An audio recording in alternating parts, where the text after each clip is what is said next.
വിശ്വാസ കാര്യങ്ങൾ ചർച്ച ചെയ്യുന്ന കിതാബാണ് അഖീദത്തുൽ അവാം. ഇതിന്റെ മുസന്നിഫ് അല്ലാമ അഹ്മദ് അൽ മർസൂഖി അൽ മാലിക്കി അൽ മക്കി എന്ന് പറയുന്നവരാണ്. അഹ്മദ് അൽ മർസൂഖി അൽ മാലിക്കി പണ്ഡിതനാണ്. അതേസമയം നമ്മളെല്ലാം ദർസുകളിലൊക്കെ പഠിക്കുന്ന കിതാബാണിത്. അത്രയും പ്രധാനപ്പെട്ട നമ്മുടെ വിശ്വാസത്തെ വളരെ സിമ്പിളായിട്ട് പറഞ്ഞ് മനസ്സിലാക്കി തരുന്ന ഒരു ചെറിയൊരു കാവ്യമാണിത്, കവിതയാണ്. അപ്പൊ ഇത് തുടങ്ങുന്നതിന് മുന്നേ ചെറിയൊരു മുഖവുരയായിട്ട് പറയാനുള്ളത്, നമ്മുടെ അഖീദയെ കുറിച്ച് ഒന്ന് രണ്ട് കാര്യങ്ങൾ ശ്രദ്ധയിൽപ്പെടുത്താൻ തോന്നുന്നുണ്ട്. അഖീദ എന്ന് പറഞ്ഞാല് വിശ്വാസം, അതിനെപ്പറ്റി പഠിക്കുന്ന വിശ്വാസശാസ്ത്രം, അതാണ് നമ്മളിവിടെ ഉദ്ദേശിക്കുന്നത്. അഖീദ എന്ന് പറയുമ്പോൾ ആരുടെ അഖീദ? അഹ്ലുസുന്ന വൽ ജമാഅ എന്ന നമ്മുടെ പാരമ്പര്യ അള്ളാഹിന്റെ റസൂലും അവിടുത്തെ സഹാബത്തും കാണിച്ചു തന്ന, അതിനുശേഷം ഓരോ തലമുറയിലുമുള്ള പൂർവികരായ പണ്ഡിതന്മാര് പറഞ്ഞു തന്നിട്ടുള്ള, പഠിപ്പിച്ചു തന്നിട്ടുള്ള വിശ്വാസശാസ്ത്രമാണെന്ത് നമ്മൾ പറയുന്ന അഖീദ എന്ന് പറയുന്നത്, വിശ്വാസശാസ്ത്രം എന്ന് പറയുന്നത്. ഇത് ജീവിതത്തിൽ കൃത്യമായിട്ട് പഠിച്ച് മനസ്സിലാക്കി ജീവിതത്തിൽ അതിനനുസരിച്ച് കൊണ്ട് ജീവിതം ചിട്ടപ്പെടുത്തൽ ഓരോ വിശ്വാസിയുടെയും ബാധ്യതയാണ്. അഖീദ അനുസരിച്ചല്ലാതെ ജീവിക്കുന്ന ഒരാൾക്കും വിജയിക്കാൻ കഴിയൂല. അഖീദയിൽ എന്തൊക്കെ കാര്യങ്ങളാണ് ചർച്ച ചെയ്യുന്നത്? ഒന്നാമതായിട്ട് അള്ളാഹുവിനെ സംബന്ധിച്ചിട്ടുള്ള കാര്യങ്ങൾ ഇതിൽ ചർച്ച ചെയ്യും. അള്ളാഹു എന്ന് പറഞ്ഞാൽ ആരാണ്, അവന്റെ വിശേഷണങ്ങൾ എന്താണ്, എന്തൊക്കെ കാര്യങ്ങളാണ് നമ്മൾ അള്ളാഹിനെ പറ്റി മനസ്സിലാക്കേണ്ടത്, ഇങ്ങനെ തുടങ്ങിയിട്ടുള്ള അള്ളാഹുവിന്റെ സിഫാത്തുകളെ കുറിച്ചും അവന്റെ അസ്മാകളെ കുറിച്ചും ഇത്തരത്തിലുള്ള എല്ലാ കാര്യങ്ങളും പെടുന്ന അള്ളാഹുവിനെ സംബന്ധിച്ചുള്ള എല്ലാ കാര്യങ്ങളും ഇതിന്റെ ഒരു ഭാഗമാണ്. 3 ഭാഗമുണ്ട് ഇൽമുൽ അഖീദയിൽ. ഒരു ഭാഗമാണ് അള്ളാഹുവിനെ പറ്റിയിട്ടുള്ള ചർച്ച. രണ്ടാമത്തെ ചർച്ചയാണ് അതിനെ പറ്റിയിട്ട് ഇലാഹിയാത്ത് എന്ന് പറയും. ഈ സ്ക്രീനിൽ ഷെയർ ചെയ്തതിൽ മുഖദ്ദിമ എന്ന് ആദ്യം കൊടുത്തിട്ടുണ്ട്, പിന്നെ അടിയിൽ വലിയ ഹെഡിങ് ആയിട്ടുള്ള ഇലാഹിയാത്ത് എന്നാണല്ലോ. അപ്പോൾ രണ്ടാമതായിട്ട് പ്രധാനപ്പെട്ട ചർച്ച എന്ന് പറയുന്നത് അള്ളാഹുവിനെ കുറിച്ചാണ്, അതാണ് ഇലാഹിയാത്ത്. മൂന്നാമത്തെ ചർച്ച അത് നുബൂവത്തിനെ കുറിച്ചാണ്. മൂന്നാമത്തെ ചർച്ച നബിമാരെ കുറിച്ചും നബിമാർക്കുണ്ടായിരിക്കേണ്ട വിശേഷണങ്ങളെ കുറിച്ചും ഇത്തരത്തിലുള്ള കാര്യങ്ങളാണ്. നബിമാർക്ക് എന്തൊക്കെ സംഭവിക്കാൻ പറ്റും, എന്തൊക്കെ ഉണ്ടാവാൻ പറ്റും, ഉണ്ടാവാൻ പാടില്ല തുടങ്ങിയ കാര്യങ്ങൾ ചർച്ച ചെയ്യുന്നതാണ് രണ്ടാമത്തെ ഭാഗം ഇൽമുൽ അഖീദയിൽ. മൂന്നാമത്തെ കാര്യം സംഇയ്യാത്ത്, അഥവാ അള്ളാഹുവിനും അവന്റെ പ്രവാചകൻ ഇത് രണ്ടും കഴിച്ചു കഴിഞ്ഞിട്ട് ജനനം, മരണം, സ്വർഗം, നരകം തുടങ്ങി ഒരു നബിയിൽ നിന്ന് നമ്മൾക്ക് കേട്ടിട്ട് മാത്രം മനസ്സിലാക്കാൻ കഴിയുന്ന കാര്യങ്ങൾ ഒരുപാടുണ്ട്. അതിനെപ്പറ്റിയാണ് സംഇയ്യാത്ത് എന്ന് പറയുന്നത്. ഈമാൻ കാര്യങ്ങൾ ഏതൊക്കെയാ? അള്ളാഹുവിൽ വിശ്വസിക്കുക, അവന്റെ മലക്കുകളിൽ വിശ്വസിക്കുക, ഇങ്ങനെ തുടങ്ങിയിട്ട് ഈമാൻ കാര്യങ്ങളാവട്ടെ മറ്റു കാര്യങ്ങളാവട്ടെ വിശ്വാസപരമായിട്ടുള്ള കാര്യങ്ങൾ, നബിയെ പറ്റിയിട്ടും അള്ളാഹുവിനെ പറ്റിയിട്ടും അല്ലാത്ത സ്വർഗം, നരകം, അന്ത്യനാളിൽ വിശ്വസിക്കുക, ഖദർ ഖളായിൽ വിശ്വസിക്കുക, ഇതെല്ലാം വരുന്നത് ഇൽമുൽ അഖീദയുടെ മൂന്നാമത്തെ ഭാഗമായ സംഇയ്യാത്ത് എന്ന് പറയുന്ന അതിന്റെ ഉള്ളിലാണ്. അപ്പൊ നമ്മളിപ്പോ പറഞ്ഞു വെച്ചത് എന്താന്ന് വെച്ചാൽ ഇൽമുൽ അഖീദയിൽ എന്താണ് ചർച്ച ചെയ്യുക? 3 കാര്യങ്ങളാണ് ചർച്ച ചെയ്യുക. ഒന്ന് അള്ളാഹുവിനെ പറ്റി, അവന്റെ സിഫാത്തുകളെ പറ്റി. 2 നബിമാരെ കുറിച്ച്, നബിമാരുടെ വിശേഷണങ്ങളെ കുറിച്ച്. മൂന്നാമതായി ചർച്ച ചെയ്യുന്നത് നബിമാർ മുഖേന അള്ളാഹുവിൽ നിന്ന് നമുക്ക് എത്തിയിട്ടുള്ള, അവർ മുഖേന നമ്മൾ അറിഞ്ഞിട്ടുള്ള, നിർബന്ധമായി വിശ്വസിച്ചിരിക്കേണ്ട കാര്യങ്ങളെ കുറിച്ചാണ് നമ്മൾ എന്ത് ചെയ്യുന്നത്? സംഇയ്യാത്തിൽ ചർച്ച ചെയ്യുന്നത്. മൂന്നാമത്തെ ഭാഗം സംഇയ്യാത്ത്. ഈ പറഞ്ഞത് എല്ലാവർക്കും മനസ്സിലായോ? എന്തെങ്കിലും ഡൗട്ട് ഉണ്ടോ? ഉണ്ടായി ചോദിച്ചോളി.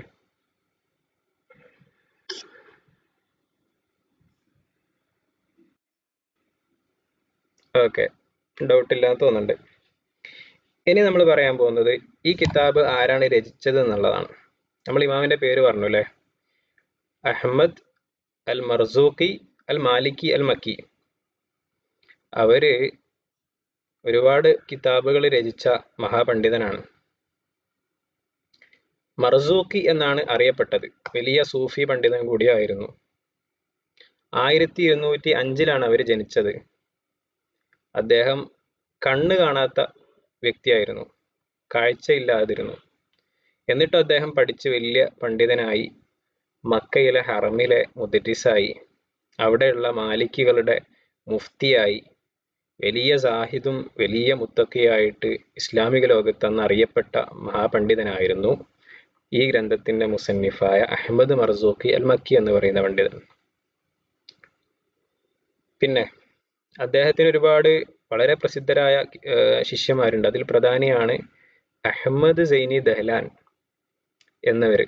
അവര് നമ്മുടെ ഉസ്താദുമാരൊക്കെ KP ഉസ്താദൊക്കെ നിരന്തരം ഉദ്ധരിക്കുന്ന മഹാപണ്ഡിതനാണ്. അവര് നമ്മുടെ ഈ കിതാബ് രചിച്ച അഹമ്മദ് മർസൂഖി എന്നവരുടെ ശിഷ്യനാണ്. ഇവർക്ക് ഈ അഖീദത്തുൽ അവാമിന് പുറമെ വേറെയും കുറെ കിതാബുകളുണ്ട്.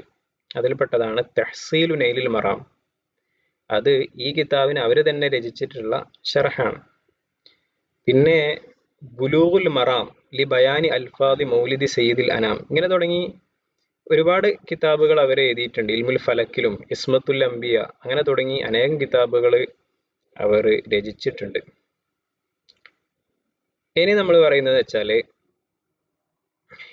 പറയുന്നത് വെച്ചാല് എന്തിന് ഇൽമുൽ അഖീദ പഠിക്കണം? നമ്മളിപ്പോ പഠിക്കുന്ന ഈ അഖീദത്തുൽ അവാം, അഥവാ അതിലെന്താ നമ്മൾ പഠിക്കുന്ന ഇൽമുൽ അഖീദ, എന്തിനാണത് പഠിക്കുന്നത് എന്നുള്ള ക്വസ്റ്റ്യൻ ഉണ്ടല്ലോ. എന്തിനാണ് അത് പഠിക്കുന്നത്? എത്ര പറഞ്ഞതിൽ നിന്ന് മനസ്സിലായിട്ടുണ്ടാവല്ലോ. ആരെങ്കിലും ഒരാൾ പ്രതികരിക്ക്. ലിയാഖത്ത് അലിക്ക പ്രതികരിച്ചോളി. അലൈക്കും അസ്സലാം വറഹ്മത്തുള്ളാഹി.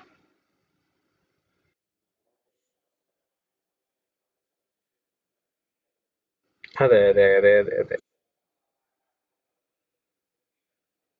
അതെ, very good very good very good. അതാണ് അതിന്റെ ഉത്തരം. എന്നുവെച്ചാല് സിമ്പിൾ ആയിട്ട് പറഞ്ഞാല്, സൗദിയിലേക്ക് അങ്ങ് പോയിട്ട് അല്ലെങ്കിൽ ഗൾഫിലേക്ക് പോയി അവിടുന്ന് 4 വഹാബികൾ ചെയ്യുന്നത് കണ്ടിട്ട് ഇതാണ് ഇസ്ലാം, ഇതാണ് വിശ്വാസം, ബാക്കിയൊക്കെ തെറ്റ്, നമ്മൾ പഠിച്ചതൊക്കെ, നമ്മൾ കണ്ടതൊക്കെ തെറ്റ് എന്ന് മാറുന്ന അവസ്ഥ ഉണ്ടാവുക അപ്പ നമ്മുടെ അഖീദ ആദ്യം ഉറച്ചു പോവാതിരിക്കുമ്പോഴാണ്. നമുക്ക് നമ്മുടെ വിശ്വാസശാസ്ത്രത്തെ കൃത്യമായി പഠിച്ചു വെച്ചിട്ടില്ലെങ്കിൽ ഈമാനോടുകൂടെ മരിക്കാൻ കഴിയൂല. ചിലപ്പോ ഇത്തരത്തില് വിശ്വാസത്തിന് ഭംഗം വന്നു കഴിഞ്ഞാൽ. അതുകൊണ്ടാണ് ഇൽമുൽ അഖീദ പഠിച്ചുകൊണ്ട് നമ്മുടെ വിശ്വാസത്തെ, ഒരു മനുഷ്യന്റെ ലോകത്തെ ഏറ്റവും വലിയ അദ്ദേഹത്തിന്റെ ധനം എന്ന് പറയുന്നത് വിശ്വാസമാണ്. ഇപ്പൊ ഞാൻ ചോദിക്കട്ടെ നിങ്ങളോട്, നിങ്ങൾക്ക് 1 കോടി രൂപ തരാന്ന് പറഞ്ഞു, നിങ്ങൾ ഇസ്ലാമിൽ നിന്ന് പുറത്തു പോകാൻ തയ്യാറാവോ? ഇല്ലല്ലോ. കാരണം എല്ലാവർക്കും വളരെ പ്രധാനമായ പണത്തെക്കാളും നമ്മൾ വില കൊടുക്കുന്നത്, എത്ര കോടി തന്നാലും നമ്മൾ തിരിച്ചു കൊടുക്കാത്ത ഒരു സാധനമാണ് നമ്മുടെ വിശ്വാസം എന്ന് പറയുന്നത്. അല്ലേ? ഞാൻ പറഞ്ഞത് ശരിയല്ലേ? ആ, അപ്പോ അത് നമ്മൾ കൃത്യമായി പഠിച്ച് ഉറപ്പിച്ച് വെച്ചിട്ടില്ലെങ്കിലുള്ള പ്രശ്നം എന്താ? അതിന് ഉറപ്പ് കുറഞ്ഞു കഴിഞ്ഞാൽ വല്ല കാറ്റും അടിക്കുന്ന സമയത്ത് ചിലപ്പോൾ അത് കുലുങ്ങും. അതിന് കുലുക്കം ഉറച്ചു നിൽക്കാനാണ് നമ്മൾ ഈ ക്ലാസ്, ഈ അഖീദത്തുൽ അവാമ പഠിക്കുന്നത്. എന്തിനാണ് പഠിക്കുന്നത് പഠിച്ചു മനസ്സിലാക്കി. അപ്പൊ പഠിച്ചു കഴിഞ്ഞാലുള്ള ഉപകാരം എന്താ? ഈമാൻ തെറ്റാതെ ഈമാനിലായി ഉറച്ചു നിന്നുകൊണ്ട് നമുക്ക് മരിക്കാൻ കഴിയും. അല്ലാഹു സുബ്ഹാനഹു വ തആല തൗഫീഖ് നൽകുമാറാവട്ടെ. അതിനാണ് നമ്മൾ അഖീദത്തുൽ അവാം അഖീദ പഠിക്കുന്നത്. ഈ ഇൽമിനെ പറ്റി പറഞ്ഞാലോ, ഇത് മറ്റൊരു ഇൽമു പോലെയല്ല. ഇത് അള്ളാഹുവിനെ കുറിച്ചും നബിമാരെ കുറിച്ചും അവരെ വിശേഷണത്തെ കുറിച്ചൊക്കെ പഠിക്കുന്ന ഈ ഇൽമു എന്ന് പറയുന്നത് ഏറ്റവും ഷറഫുള്ള ഇൽമാണ് എന്ന് പണ്ഡിതന്മാര് പറഞ്ഞു വെച്ചിട്ടുണ്ട്. നമ്മൾ സുവോളജി, ബയോളജി, ഹിസ്റ്ററി, ജിയോഗ്രഫി, അങ്ങനെ തുടങ്ങി ഒരുപാട് ഇൽമുകളുണ്ട് ഇവിടെ. അതില് എന്നല്ല, ഇസ്ലാമിക ശാസ്ത്രത്തിൽ തന്നെ വരുമ്പോൾ ഫിഖ്ഹ്, വേറെ ഹദീസ്, തഫ്സീർ, ഇതൊക്കെ പഠിക്കുന്നുണ്ടെങ്കിലും ഒരു മനുഷ്യനെ സംബന്ധിച്ചിടത്തോളം അവന്റെ വിശ്വാസമാണ് ഏറ്റവും വലുത്. അള്ളാഹുവിനെ കുറിച്ചുള്ള പഠനമാണ് ഏറ്റവും വലുത്. എന്ന നിലക്ക് ഏറ്റവും പുണ്യമുള്ള അറിവ് എന്ന് പറയുന്നത് ഈ അഖീദ പഠിക്കലാണ് എന്ന് പറഞ്ഞ പണ്ഡിതന്മാരുണ്ട്. ഇത്രയും കാര്യങ്ങളാണ് വളരെ പ്രധാനമായിട്ട് പറയാനുള്ളത്. പിന്നെ ഒരു കാര്യം പറയാനുള്ളത്, ഈ ഇൽമ് ഈ കാണുന്ന രൂപത്തിൽ അഖീദത്തുൽ അവാമിൽ വിവരിച്ചു തരുന്ന രൂപത്തിൽ അത് റസൂലുള്ളാഹി സ്വല്ലല്ലാഹു അലൈഹി വസല്ലം തങ്ങളുടെ കാലത്തോ സഹാബത്തിന്റെ കാലത്തോ ഉണ്ടായിട്ടുണ്ടോ? എന്താ അതിന് മറുപടി? എന്താ മറുപടി?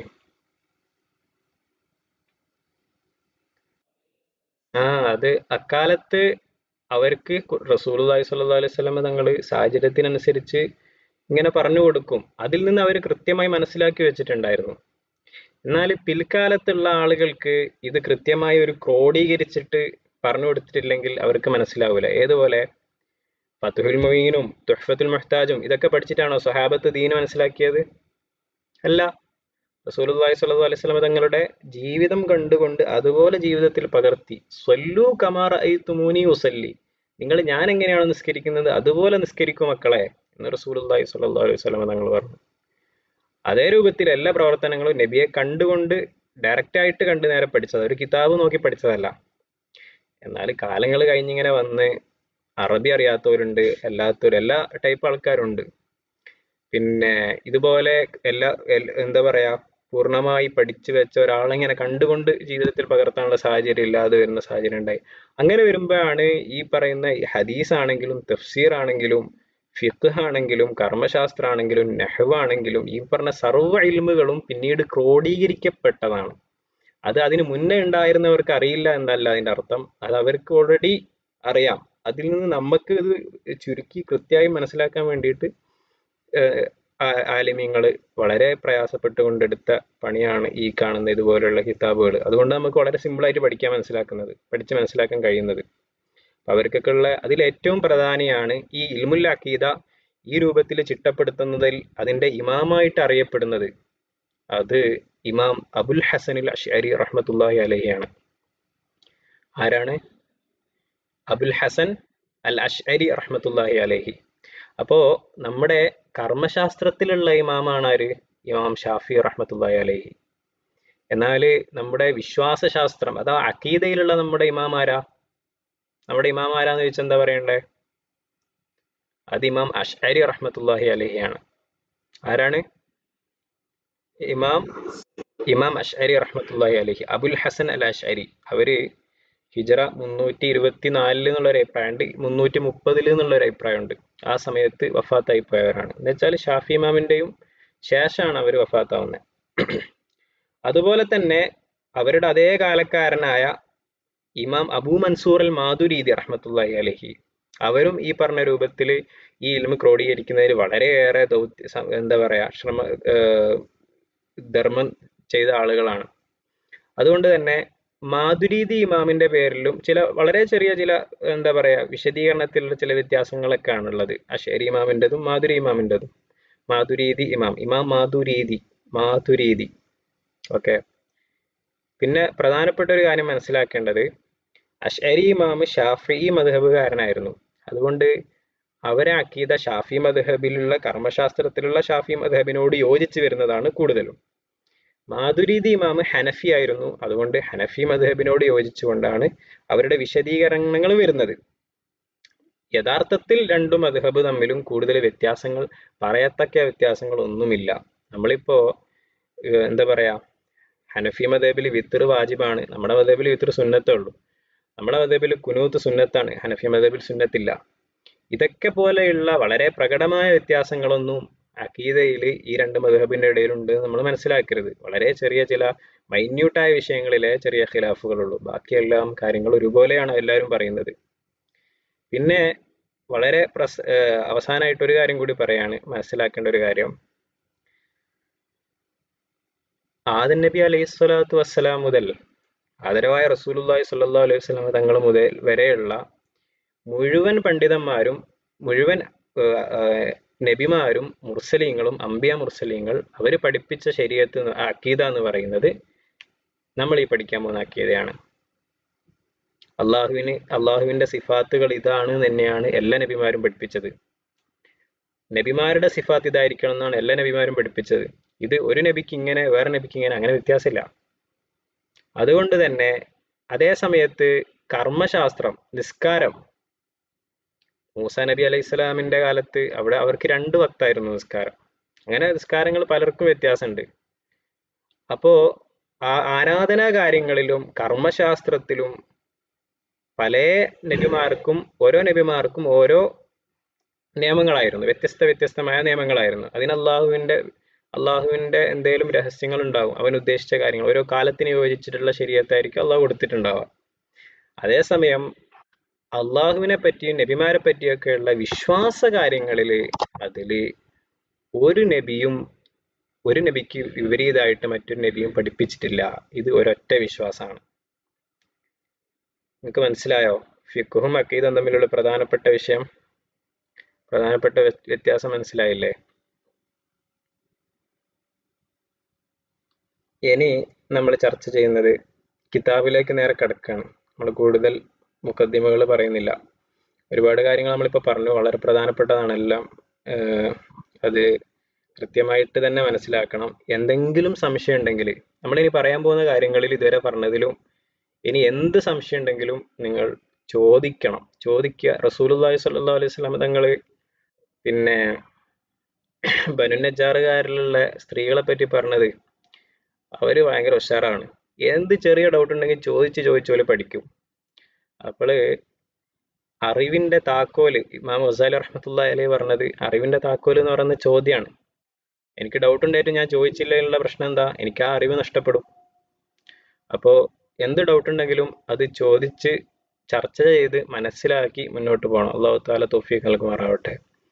പിന്നെ എനിക്കറിയുന്ന കാര്യങ്ങൾ ഞാൻ പറഞ്ഞു തരും, എനിക്കറിയാത്ത കാര്യങ്ങളാണെങ്കിൽ ഞാൻ അന്വേഷിച്ചുകൊണ്ട് പറഞ്ഞു തരും ഇൻഷാ അല്ലാഹ്. അപ്പൊ നമുക്ക് കിതാബ് തുടങ്ങാൻ തോന്നുന്നുണ്ട് അല്ലേ? എല്ലാരും ഓക്കെ അല്ലേ?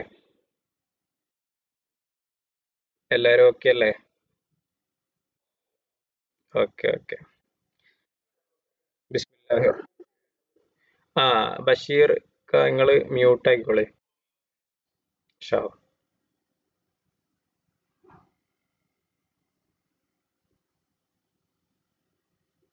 നിങ്ങള് മ്യൂട്ട് ആയിട്ടില്ല, ഒന്ന് ക്ലിക്ക് ചെയ്ത് കഴിഞ്ഞാൽ മൈക്കിൽ ക്ലിക്ക് ചെയ്താൽ ഓക്കെ ആവും. അപ്പോ നമ്മൾ തുടങ്ങാണ്.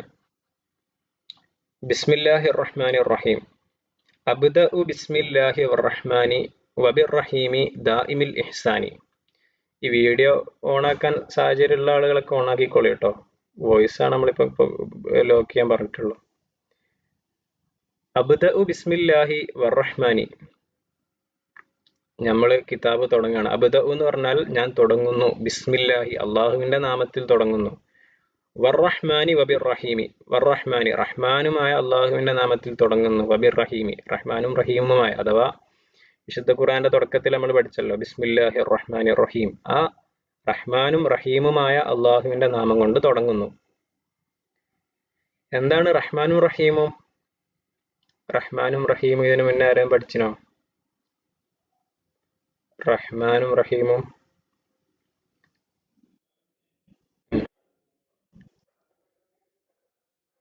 അള്ളാഹു. അതെ, അത് മനസ്സിലായല്ലോ അല്ലെ? പരമകാരുണ്യമാണ്, കരുണാവാരിധിയായ, എന്താണ് അതിന്റെ ഉദ്ദേശം എന്നുള്ളത്. രണ്ടും തമ്മിൽ ചെറിയൊരു വ്യത്യാസം പറയുന്നത്, ആലിമീങ്ങള് പല വ്യത്യാസങ്ങളും പറഞ്ഞിട്ടുണ്ട്. അതിലുള്ള ഒരു വ്യത്യാസം ഞാൻ പറയാം.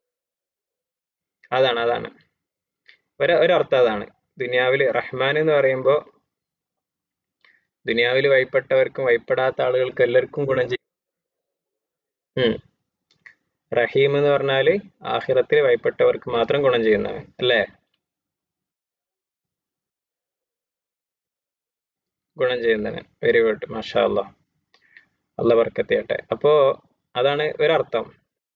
ഇനി വേറൊരർത്ഥം എന്ന് പറയുന്നത്, റഹ്മാൻ കൊണ്ടുള്ള ഉദ്ദേശം അത് ഈ റിസ്ക്, ആരോഗ്യം, ഇങ്ങനെ വളരെ ഈമാന് തുടങ്ങിയ ജലാഇലുൻ നിഅമ എന്ന് പറയും. ഇത് മനസ്സിലാക്കാൻ സിമ്പിളായിട്ട് പറയുകയാണെങ്കിൽ ഒരു പൊതുവായിട്ടുള്ള നിയമത്തുകൾ നൽകുന്നവൻ എന്നർത്ഥമാണ് അതിനുള്ളത്. റഹീം എന്ന് പറഞ്ഞാലോ, നമുക്ക് നടക്കാനുള്ള കഴിവ്, ഭക്ഷണം, അതുപോലെയുള്ള നമുക്കുള്ള ഓൺ ദ ടൈം നമുക്കുള്ള നിയമത്തുകൾ ഉണ്ടല്ലോ, അത് ചെയ്യുന്നവൻ എന്ന അർത്ഥമുണ്ട് എന്നുള്ളത് ഒരു വ്യത്യാസം പറഞ്ഞിട്ടുണ്ട് ആലിമീങ്ങൾ. ദാഇമുൽ ഇഹ്സാനി, എന്താണ് അള്ളാന്റെ പ്രത്യേകത? ദാഇമുൽ ഇഹ്സാനാണ്. എല്ലാ സമയത്തും ഉപകാരം ചെയ്യുന്നവനാണ്, ഗുണം ചെയ്യുന്നവനാണ്. നമ്മൾ ഒരു നിമിഷം നമുക്ക് ശ്വാസം നഷ്ടപ്പെട്ടു പോയാൽ കഴിഞ്ഞല്ലോ നമ്മുടെ അവസ്ഥ. നമ്മുടെ ജീവിതം കഴിഞ്ഞു. അപ്പോൾ ഓരോ നിമിഷവും നമുക്ക് ആവശ്യമായ വെള്ളവും ഭക്ഷണവും എല്ലാം തരുന്നവനാണ് അള്ളാഹു. അതാണ് ദാഇമുൽ ഇഹ്സാൻ എന്ന് പറയുന്നത്. അപ്പോ അവന്റെ നാമത്തിലാണ് നമ്മൾ തുടങ്ങിയത്. ഫൽഹംദുലില്ലാഹിൽ ഖദീമിൽ അവ്വലി. അപ്പോ സർവസ്തുതിയും അള്ളാഹുവിനാണ്. അള്ളാഹുവിനാണ് സർവസ്തുതിയും. എന്തുകൊണ്ടാ സർവസ്തുതി അള്ളാഹുവിന്? എന്തുകൊണ്ടാ സർവസ്തുതി അള്ളാഹുവിന്? നമ്മൾ ഒരാളെപ്പ സ്തുതിക്കുക? നിങ്ങൾ പറയും ഓൻ ഉഷാറാണ് കേട്ടോ എന്ന് നമ്മളിപ്പോ പറയാ. ഓൻ ഉഷാറാണെന്ന് പറയാ എനിക്ക് എന്തെങ്കിലും ഉഷാറിനുള്ള എന്തെങ്കിലും ഒരു കാരണം ഉണ്ടാവുമ്പോ അല്ലേ? അതുപോലെ നമ്മൾ ഒരാളോട് താങ്ക് യു എന്ന് പറയും, ശുക്രൻ, ഒരുപാട് ഉപകാരമായി കേട്ടോ, നിങ്ങൾ ചെയ്ത് ഭയങ്കര ഉപകാരമായി. ഭയങ്കര ഉപകാരമായി എന്ന പദം നമ്മൾ പ്രയോഗിക്കപ്പാ നമുക്കൊരു ഉപകാരം ചെയ്യുന്ന സമയത്തല്ലേ. അപ്പോ ദുനിയാവിൽ നമുക്ക് ഏത് നിയമത്തും ചെയ്യുന്നവൻ അടിസ്ഥാനപരമായിട്ട് അള്ളാഹുവാണ് വിശ്വസിക്കുന്നവരാണ് നമ്മൾ. ഇപ്പോ ഒരാൾ വന്നിട്ട് നമുക്ക് ഒരു 10,000 രൂപ തന്നു, ഒരു ലക്ഷം രൂപ തന്നു, ആ ഉപകാരം ചെയ്തത് അടിസ്ഥാനപരമായി അള്ളാഹുവാണെന്ന് വിശ്വസിക്കുന്നവരാണ് നമ്മൾ. ദുനിയാവിലെ സർവ്വ സൃഷ്ടികളുടെയും ഓരോ അനക്കവും സൃഷ്ടിക്കുന്നത് അള്ളാഹു ആണ് എന്നുള്ളതാണ് നമ്മുടെ വിശ്വാസം. അത് പ്രകാരം ഇപ്പൊ എനിക്കൊരുത്തൻ 1,00,000 രൂപ തന്നിട്ടുണ്ടെങ്കിൽ ആ തരാനുള്ള അവനിക്കുള്ള കഴിവ് കൊടുത്ത ആരാ? അള്ളാഹു ആണ്. അവനെ പടച്ചവൻ ആരാണ്? അള്ളാഹു ആണ്. അവനിക്ക് ഓരോ നിമിഷം ജീവൻ കൊടുക്കുന്നവൻ ആരാണ്? അള്ളാഹു ആണ്. ഇത് തരാൻ തോന്നിയത് എന്തുകൊണ്ടാണ്? അത് അള്ളാഹുവിന്റെ കാരണം കൊണ്ടാണ്.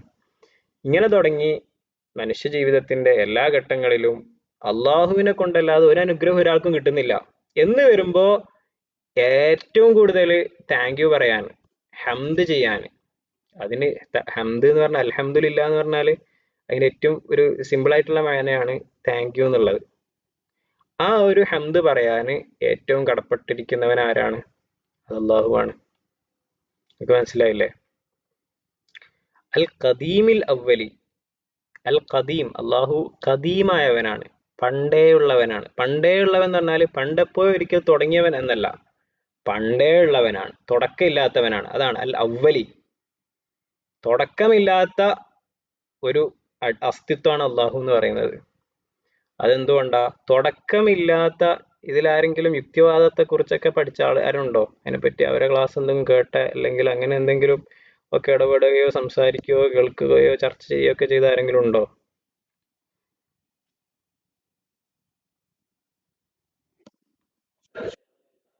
ഓക്കെ. അപ്പോള് പണ്ടേ ഉള്ളവെന്ന് പറയുമ്പോ അതിൽ തുടക്കമില്ലാത്ത ഒരുത്തൻ എന്നുള്ളതാണ് അതിന്റെ അർത്ഥം. എന്തുകൊണ്ട് തുടക്കമില്ലാത്ത ഒരുത്തനിലേക്ക് ലോകം ആവശ്യപ്പെടുന്നു എന്നുള്ളത് കാരണം എന്ന് പറഞ്ഞാല്, ഇപ്പോ നിങ്ങൾ നോക്ക്, ഞാനിപ്പോ ഈ കസാരമിൽ കയറിയിരുന്നു, അല്ലെങ്കിൽ ഞാൻ ഈ ബിൽഡിങ്ങിൽ ഇങ്ങനെ ഇരിക്കുന്നു, എൻ്റെ കട്ടുമിൽ ഇങ്ങനെ കിടക്കുന്നു, ഞാൻ അനങ്ങുന്നില്ല, ഈ കട്ടുമിൽ നിന്ന് ഞാൻ അനങ്ങുന്നില്ല, ഞാൻ ഈ കട്ടുമിൽ ഇങ്ങനെ കിടക്കാണ്. അങ്ങനെ ആ കട്ടുമിൽ കിടന്നുകൊണ്ട്, അല്ലെങ്കിൽ ഞാൻ ഈ ബിൽഡിങ്ങിൽ ഇങ്ങനെ നിന്നുകൊണ്ട് ഈ ബിൽഡിംഗ് ഒന്ന് ഇളക്കണം എന്ന് വിചാരിച്ച എന്നെ കൊണ്ട് നടക്കോ?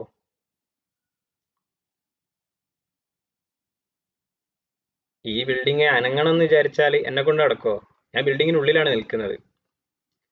അല്ലെങ്കിൽ സിമ്പിളായി മനസ്സിലാക്കാൻ, ഇതിപ്പോ ഒരു പ്ലേറ്റ് ആണ്. ഇതിപ്പോ ഒരു പ്ലേറ്റ് ആണ്. ഈ പ്ലേറ്റില് ഞാനൊരു ചെറിയ ഒരു മുഖത്ത് വരട്ടുന്ന ഒരു സാധനമാണിത്. ഇപ്പൊ ഇതിൽ വെച്ചു.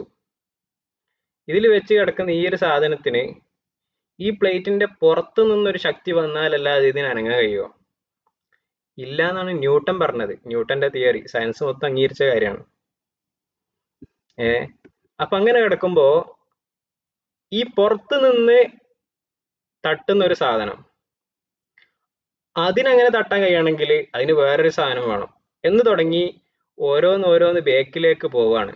അപ്പോ അവസാനമായിട്ട് ഒരു സ്ഥലത്ത് ഒരു സ്റ്റോപ്പ് വേണം. ആ സ്റ്റോപ്പ് എന്ന് പറയുന്നത് അത് എന്നെന്നും നിലനിൽക്കുന്ന ഒരു എൻറ്റിറ്റി ആയിരിക്കണം. ഒന്നുകൂടി സിമ്പിൾ ആയിട്ട് പറഞ്ഞാൽ, ഈ പ്ലേറ്റ് എന്ന് പറയുന്നത് മെറ്റീരിയൽ വേൾഡ് ആണ്, ഭൗതിക ലോകമാണ്. ഈ ഭൗതിക ലോകത്ത് ഏതൊരു സാധനവും ഇതിന്റെ ഒരു അനക്കത്തിന് അഭൗതികമായ ഒരു ശക്തിയുടെ ഒരു ഇടപെടൽ വേണം. അത് ന്യൂട്ടന്റെ തിയറി പ്രകാരം മനസ്സിലാക്കാൻ കഴിയുന്നതാണ്. കാരണം എന്താ? ലോകം മൊത്തം ഒരു തോണിയായിട്ട് സങ്കല്പിച്ചാൽ ബേക്കിൽ നിന്ന് തോണിയെ ഒരാൾ ഉന്താതെ തോണി മുന്നോട്ട് പോകൂല എന്നതുപോലെ, ഒരു കാറ്റടിക്കാതെ അത് അനങ്ങൂല എന്നതുപോലെ, ഭൗതിക ലോകത്തിന്, മെറ്റീരിയൽ വേൾഡിന് അപ്പുറത്തുള്ള ഒരു കഴിവ്, ഒരു ശക്തി, അതില്ലാതെ ഒരു കാര്യവും നടക്കൂല എന്നതുകൊണ്ട് തന്നെ എന്നെന്നും നിലനിൽക്കുന്ന, തുടക്കവും ഒടുക്കവും ഇല്ലാതെ ഒരു ശക്തി ഉണ്ടായിരിക്കണം. ആ ശക്തിക്ക് എന്തും ചെയ്യാൻ കഴിയണം. ആ രൂപത്തിൽ കഴിയുന്ന ഒരു സൃഷ്ടിപ്പ്, അതിനെപ്പറ്റിയാണ് നമ്മൾ അള്ളാഹു എന്ന് പറയുന്നത്. നിങ്ങൾക്ക് മനസ്സിലായില്ലേ? അതാ പറഞ്ഞേ, വൽ ആഖിരിൽ ബാക്കി, അവസാനമായിട്ടും ഓൻ തന്നെയുള്ളൂ. ബാക്കി, അവസാനിക്കൂല, തുടക്കമില്ല, അവസാനമില്ല. ബിലാ തഹവുലി, ഒരു മാറ്റവും ഇല്ല എനിക്ക്. ഒരു മനുഷ്യൻ ജനിച്ചു കഴിഞ്ഞ് മരിക്കുന്നത് വരെ എന്തൊക്കെ മാറ്റം സംഭവിക്കുന്നുണ്ട് അല്ലേ? ശരിയല്ലേ? ഞാനിപ്പോ ഉറങ്ങി എഴുന്നേറ്റത് മുതൽ ഈ ഒരു സമയം വരെ എൻ്റെ ശരീരത്തിൽ തന്നെ എന്തൊക്കെ മാറ്റം സംഭവിച്ചു. ചായ കുടിച്ചു, ആ ചായ എൻ്റെ രക്തത്തിലേക്ക് കലർന്നു. എൻ്റെ ഭക്ഷണം കഴിച്ചു, അതൊക്കെ എൻ്റെ രക്തവും മറ്റു സംഭവങ്ങളൊക്കെ ആയിട്ട് പോയി. അതൊക്കെ എൻ്റെ ശരീരത്തിൽ നടന്ന മാറ്റങ്ങളാണ്. ഇങ്ങനെ ഒരു മാറ്റവും ഇല്ലാതെ, ഒരു മാറ്റത്തിനും വിധേയപ്പെടാതെ, കാരണം മാറ്റം ഉണ്ടാവണമെങ്കിൽ പുറത്തുനിന്നുള്ളൊരു സംഭവം വേണം. ഇപ്പൊ വെള്ളം കുടിച്ചാലാണ് എനിക്ക് മാറ്റം ഉണ്ടാവുക, അല്ലെങ്കിൽ ക്ലൈമറ്റ് ചേഞ്ച് ആയാലാണ് എനിക്ക് മാറ്റം ഉണ്ടാവുക. അങ്ങനെ പുറത്തുനിന്നുള്ള ഒരു സാധനവും എഫക്റ്റ് ചെയ്യാത്ത, പുറത്തുനിന്നുള്ള മുഴുവനെയും സൃഷ്ടിച്ചവനായ അള്ളാഹു. അപ്പൊ അള്ളാഹുവിന് മാറ്റം ഉണ്ടാവില്ല. എന്തുകൊണ്ട് മാറ്റം ഉണ്ടാവരുത്? കാരണം അവൻ എന്നെന്നും നിലനിൽക്കുന്ന, ഒരു മാറ്റവും ഇല്ലാതെ നിലനിൽക്കുന്ന, മാറ്റം ഉണ്ടാവണമെങ്കിൽ മറ്റൊന്ന് അവനിൽ പ്രവർത്തിക്കണം. അങ്ങനെ മറ്റൊരു ശക്തി അവനിൽ പ്രവർത്തിക്കാത്ത, അത്രയും മുത്തലക്കായ, ഒന്നിനും കീഴ്പ്പെടാത്ത ഒരു സ്വത്വമാണ് അള്ളാഹു എന്ന് പറയുന്നത്. മനസ്സിലായല്ലോ അല്ലെ? എന്തെങ്കിലും ഡൗട്ട് ഉണ്ടോ ഈ പറഞ്ഞതിൽ? എന്തെങ്കിലും ഡൗട്ട് ഉണ്ടോ? ഓക്കെ. അപ്പൊ അങ്ങനെ വരുമ്പോ ചോദ്യമാണ്, നിങ്ങളോടെയാണ് ചോദ്യം. അപ്പൊ അള്ളാഹു അങ്ങനെ ഒരു ശക്തി വേണം നമ്മളിപ്പോ പറഞ്ഞത്. എന്നാ പിന്നെ അത് ക്രൈസ്തവര് പറയുന്നത് പോലെ യഹോവ ആയിക്കൂടെ? ഹിന്ദുക്കൾ പറയുന്നത് പോലെ എന്തോ ശ്രീരാമനോ കൃഷ്ണനോ ആരെങ്കിലും ആയിക്കൂടെ? എന്താ മറുപടി? എന്താ മറുപടി? ദൈവം ഉണ്ട് എന്ന് പറയുന്ന ആൾക്കാർ ഓരോരുത്തർക്കും അവരുടേതായ ദൈവങ്ങളുണ്ടല്ലോ. ആ ദൈവങ്ങൾ അതേപോലെ ശക്തി ചെയ്തു എന്നുള്ളത് വിശ്വസിച്ചാ പോരെ? അപ്പോ അതിന്റെ മറുപടി എന്ന് പറയുന്നത്, ക്രിസ്ത്യാനികള്, അതെ അതെ, അതാണ് അതിന്റെ ആൻസർ. അതെ, വെരി ഗുഡ്.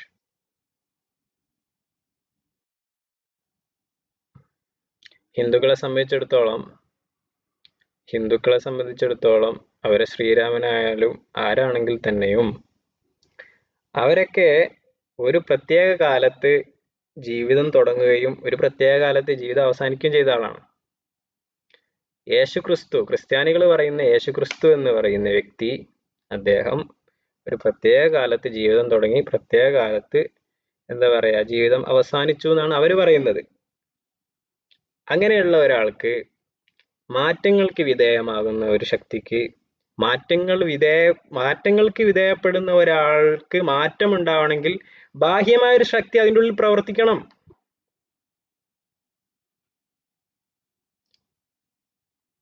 മാറ്റങ്ങൾ ഉണ്ടാവണമെങ്കിൽ ബാഹ്യമായ എന്തെങ്കിലും ഒന്ന് അതിനുള്ളിൽ പ്രവർത്തിക്കണം.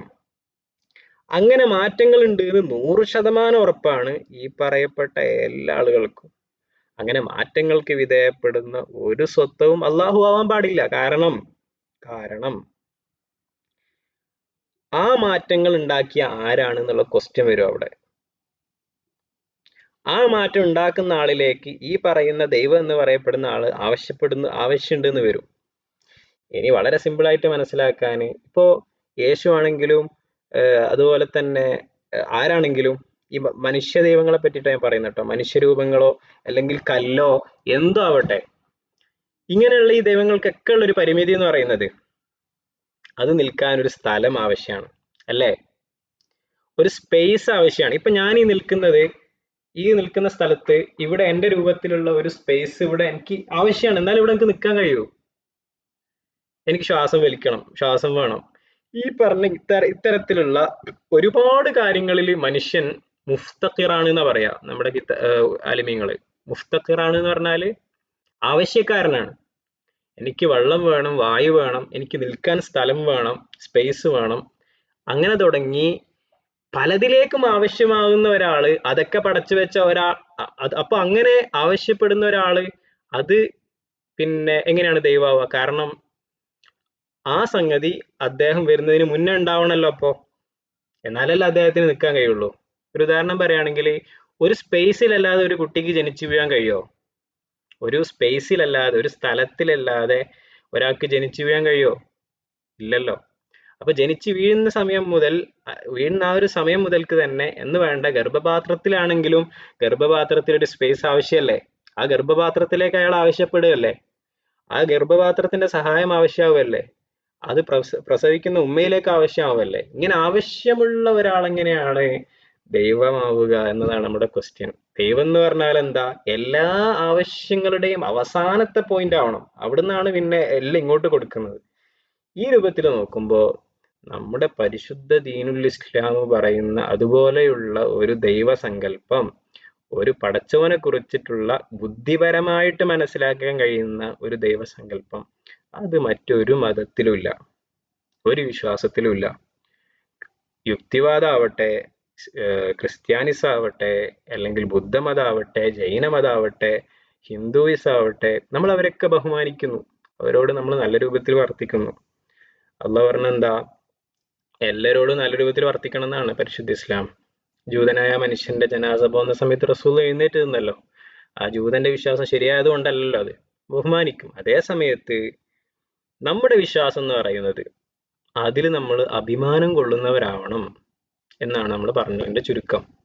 നമ്മുടെ വിശ്വാസം അതുപോലെയുള്ള ഒരു പടച്ചവനെ കുറിച്ചിട്ടുള്ള ഒരു സങ്കല്പം ലോകത്ത് ഒരു മനുഷ്യനും പഠിപ്പിച്ചിട്ടില്ല, ഒരു ദീനും പഠിപ്പിച്ചിട്ടില്ല. അത് പരിശുദ്ധ ദീനുൽ ഇസ്ലാമിന്റെ നബിമാര് അങ്ങനെ പഠിപ്പിച്ചു തന്നിട്ടുള്ള ആദർശമാണ്. അതാണ് നമ്മുടെ കയ്യിലുള്ളത്. അതാണ് നമ്മുടെ കയ്യിലുള്ളത് നമ്മുടെ വിജയിക്കാനുള്ള ഒരേ ഒരു മാർഗം. അപ്പോ അതാണ് നമ്മൾ ഇതുവരെ പറഞ്ഞത്. സുമ്മസ്വലാത്തു വസ്സലാമു സർമദ. സ്വലാത്തിലേക്ക് കടക്കുന്നതിന് മുന്നേ ആർക്കെങ്കിലും എന്തെങ്കിലും ഡൗട്ട് ഉണ്ടോ ഇതുവരെ പറഞ്ഞതില്? ഉണ്ടോ? എന്തെങ്കിലും ചോദിക്കാനുണ്ടോ?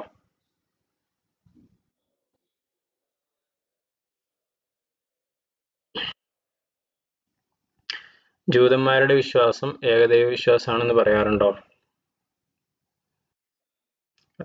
അലൈക്കും സലാം.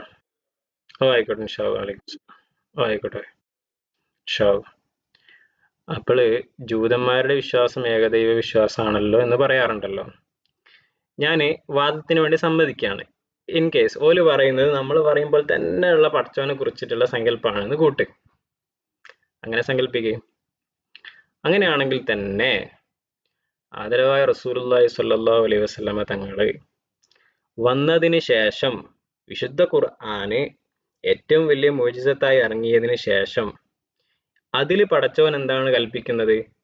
അതെ, മൂസാ നബിയെയും ഈസാ നബിയെയും മറ്റു മുഴുവൻ നബിമാരെയും വിശ്വസിക്കണം. മുഹമ്മദ് നബി സല്ലല്ലാഹു അലൈഹി വസല്ലമ തങ്ങളെ കൊണ്ട് മാത്രം വിശ്വസിച്ചുകൊണ്ട് ഒരാൾ മുസ്ലിം ആവോ? ഒരിക്കലും മുസ്ലിം ആവൂല.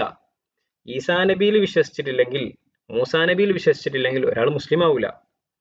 അപ്പോ മുഴുവൻ നബിമാരിലും വിശ്വസിക്കണം എന്ന് പറയുന്ന ആ ഇസ്ലാമിന്റെ ആദർശം കൃത്യമായ തെളിവോടുകൂടെ ഇവിടെ വന്നു കഴിഞ്ഞിട്ട്, ആദരവായ റസൂലുള്ളാഹി സ്വല്ലല്ലാഹു അലൈഹി വസല്ലമ തങ്ങൾ പഠിപ്പിച്ചു തന്നിട്ട് അത് കേൾക്കാതെ, അതനുസരിക്കാതെ ഞങ്ങൾ മൂസാ നബിയുടെ ആൾക്കാരാണ് എന്ന് പറഞ്ഞ് ജീവിക്കുന്നുണ്ടെങ്കിൽ അവര് മൂസാ നബിയോട് തന്നെ, മൂസാ നബി പറഞ്ഞത് കേൾക്കാത്തവരാണ്. കാരണം മൂസാ നബി, റസൂലുള്ളാഹി സ്വല്ലല്ലാഹു അലൈഹി വസല്ലമ തങ്ങൾ ജനിക്കുന്നതിന് മുന്നേ തൗറാത്തിലും ഇഞ്ചീലിലും, മൂസാ നബിക്ക് ഇറക്കപ്പെട്ട ഇഞ്ചീലിലും തൗറാത്തിലും ഈസാ നബിക്ക് ഇറക്കപ്പെട്ട ഇഞ്ചീലിലും റസൂലുള്ളാഹി സ്വല്ലല്ലാഹു അലൈഹി വസല്ലമ തങ്ങളെ കുറിച്ചുള്ള പരാമർശങ്ങളുണ്ട്. നബിയെ അംഗീകരിക്കണം എന്ന് പറയുന്ന ആയത്തുകൾ അതിലുണ്ട്. മിൻ ബഅദിഹി ഇസ്മുഹു അഹ്മദ്, വിശുദ്ധ ഖുർആൻ പറഞ്ഞല്ലോ. അഹ്മദ് എന്ന് പറയുന്ന എൻ്റെ ശേഷം വരാനിരിക്കുന്ന ഒരു പ്രവാചകനുണ്ട്, അവരിൽ വിശ്വസിക്കണമെന്ന്, അദ്ദേഹം വന്നു കഴിഞ്ഞാൽ അദ്ദേഹത്തെ വിശ്വസിച്ചോളണം എന്ന് ഇഞ്ചീലിൽ വന്നിട്ടുണ്ട്. പൂർവ്വവേദങ്ങളിലെല്ലാം പഠിപ്പിച്ചിട്ടുണ്ട് റസൂലുള്ളാഹി സ്വല്ലല്ലാഹു അലൈഹി വസല്ലമ തങ്ങളെ കുറിച്ച്. അപ്പോ അത് അവര് ചെയ്യാത്തവരാണ്. ഇത് ഞാൻ പറഞ്ഞത് ഏകദൈവം അവരെ വിശ്വാസം ആണെങ്കിലാണ്. ഞാൻ അതിനെപ്പറ്റി ഡീറ്റെയിൽ ആയി പഠിച്ചിട്ടില്ല. എന്താ പറയാ ജൂതന്മാരുടെ എല്ലാ വിശ്വാസ കാര്യങ്ങളും ഞാൻ വാദത്തിന് വേണ്ടി സമ്മതിക്കുകയാണ്. ഓല് പറയുന്ന ഏകദൈവ വിശ്വാസമാണ്. എന്നാൽ തന്നെ അങ്ങനെയാണെന്നല്ല ഞാൻ പറയുന്നത്. എന്നാൽ തന്നെ അവരുടെ വിശ്വാസം പൂർണ്ണമല്ല. കാരണം റസൂലുള്ളാഹി സ്വല്ലല്ലാഹു അലൈഹി വസല്ലം തങ്ങൾ വന്നതിന് ശേഷം പിന്നെ റസൂലുള്ളാഹിൽ വിശ്വസിക്കാതെ അവരുടെ വിശ്വാസം പൂർണ്ണമാകൂല. ഉത്തരം മനസ്സിലായോ?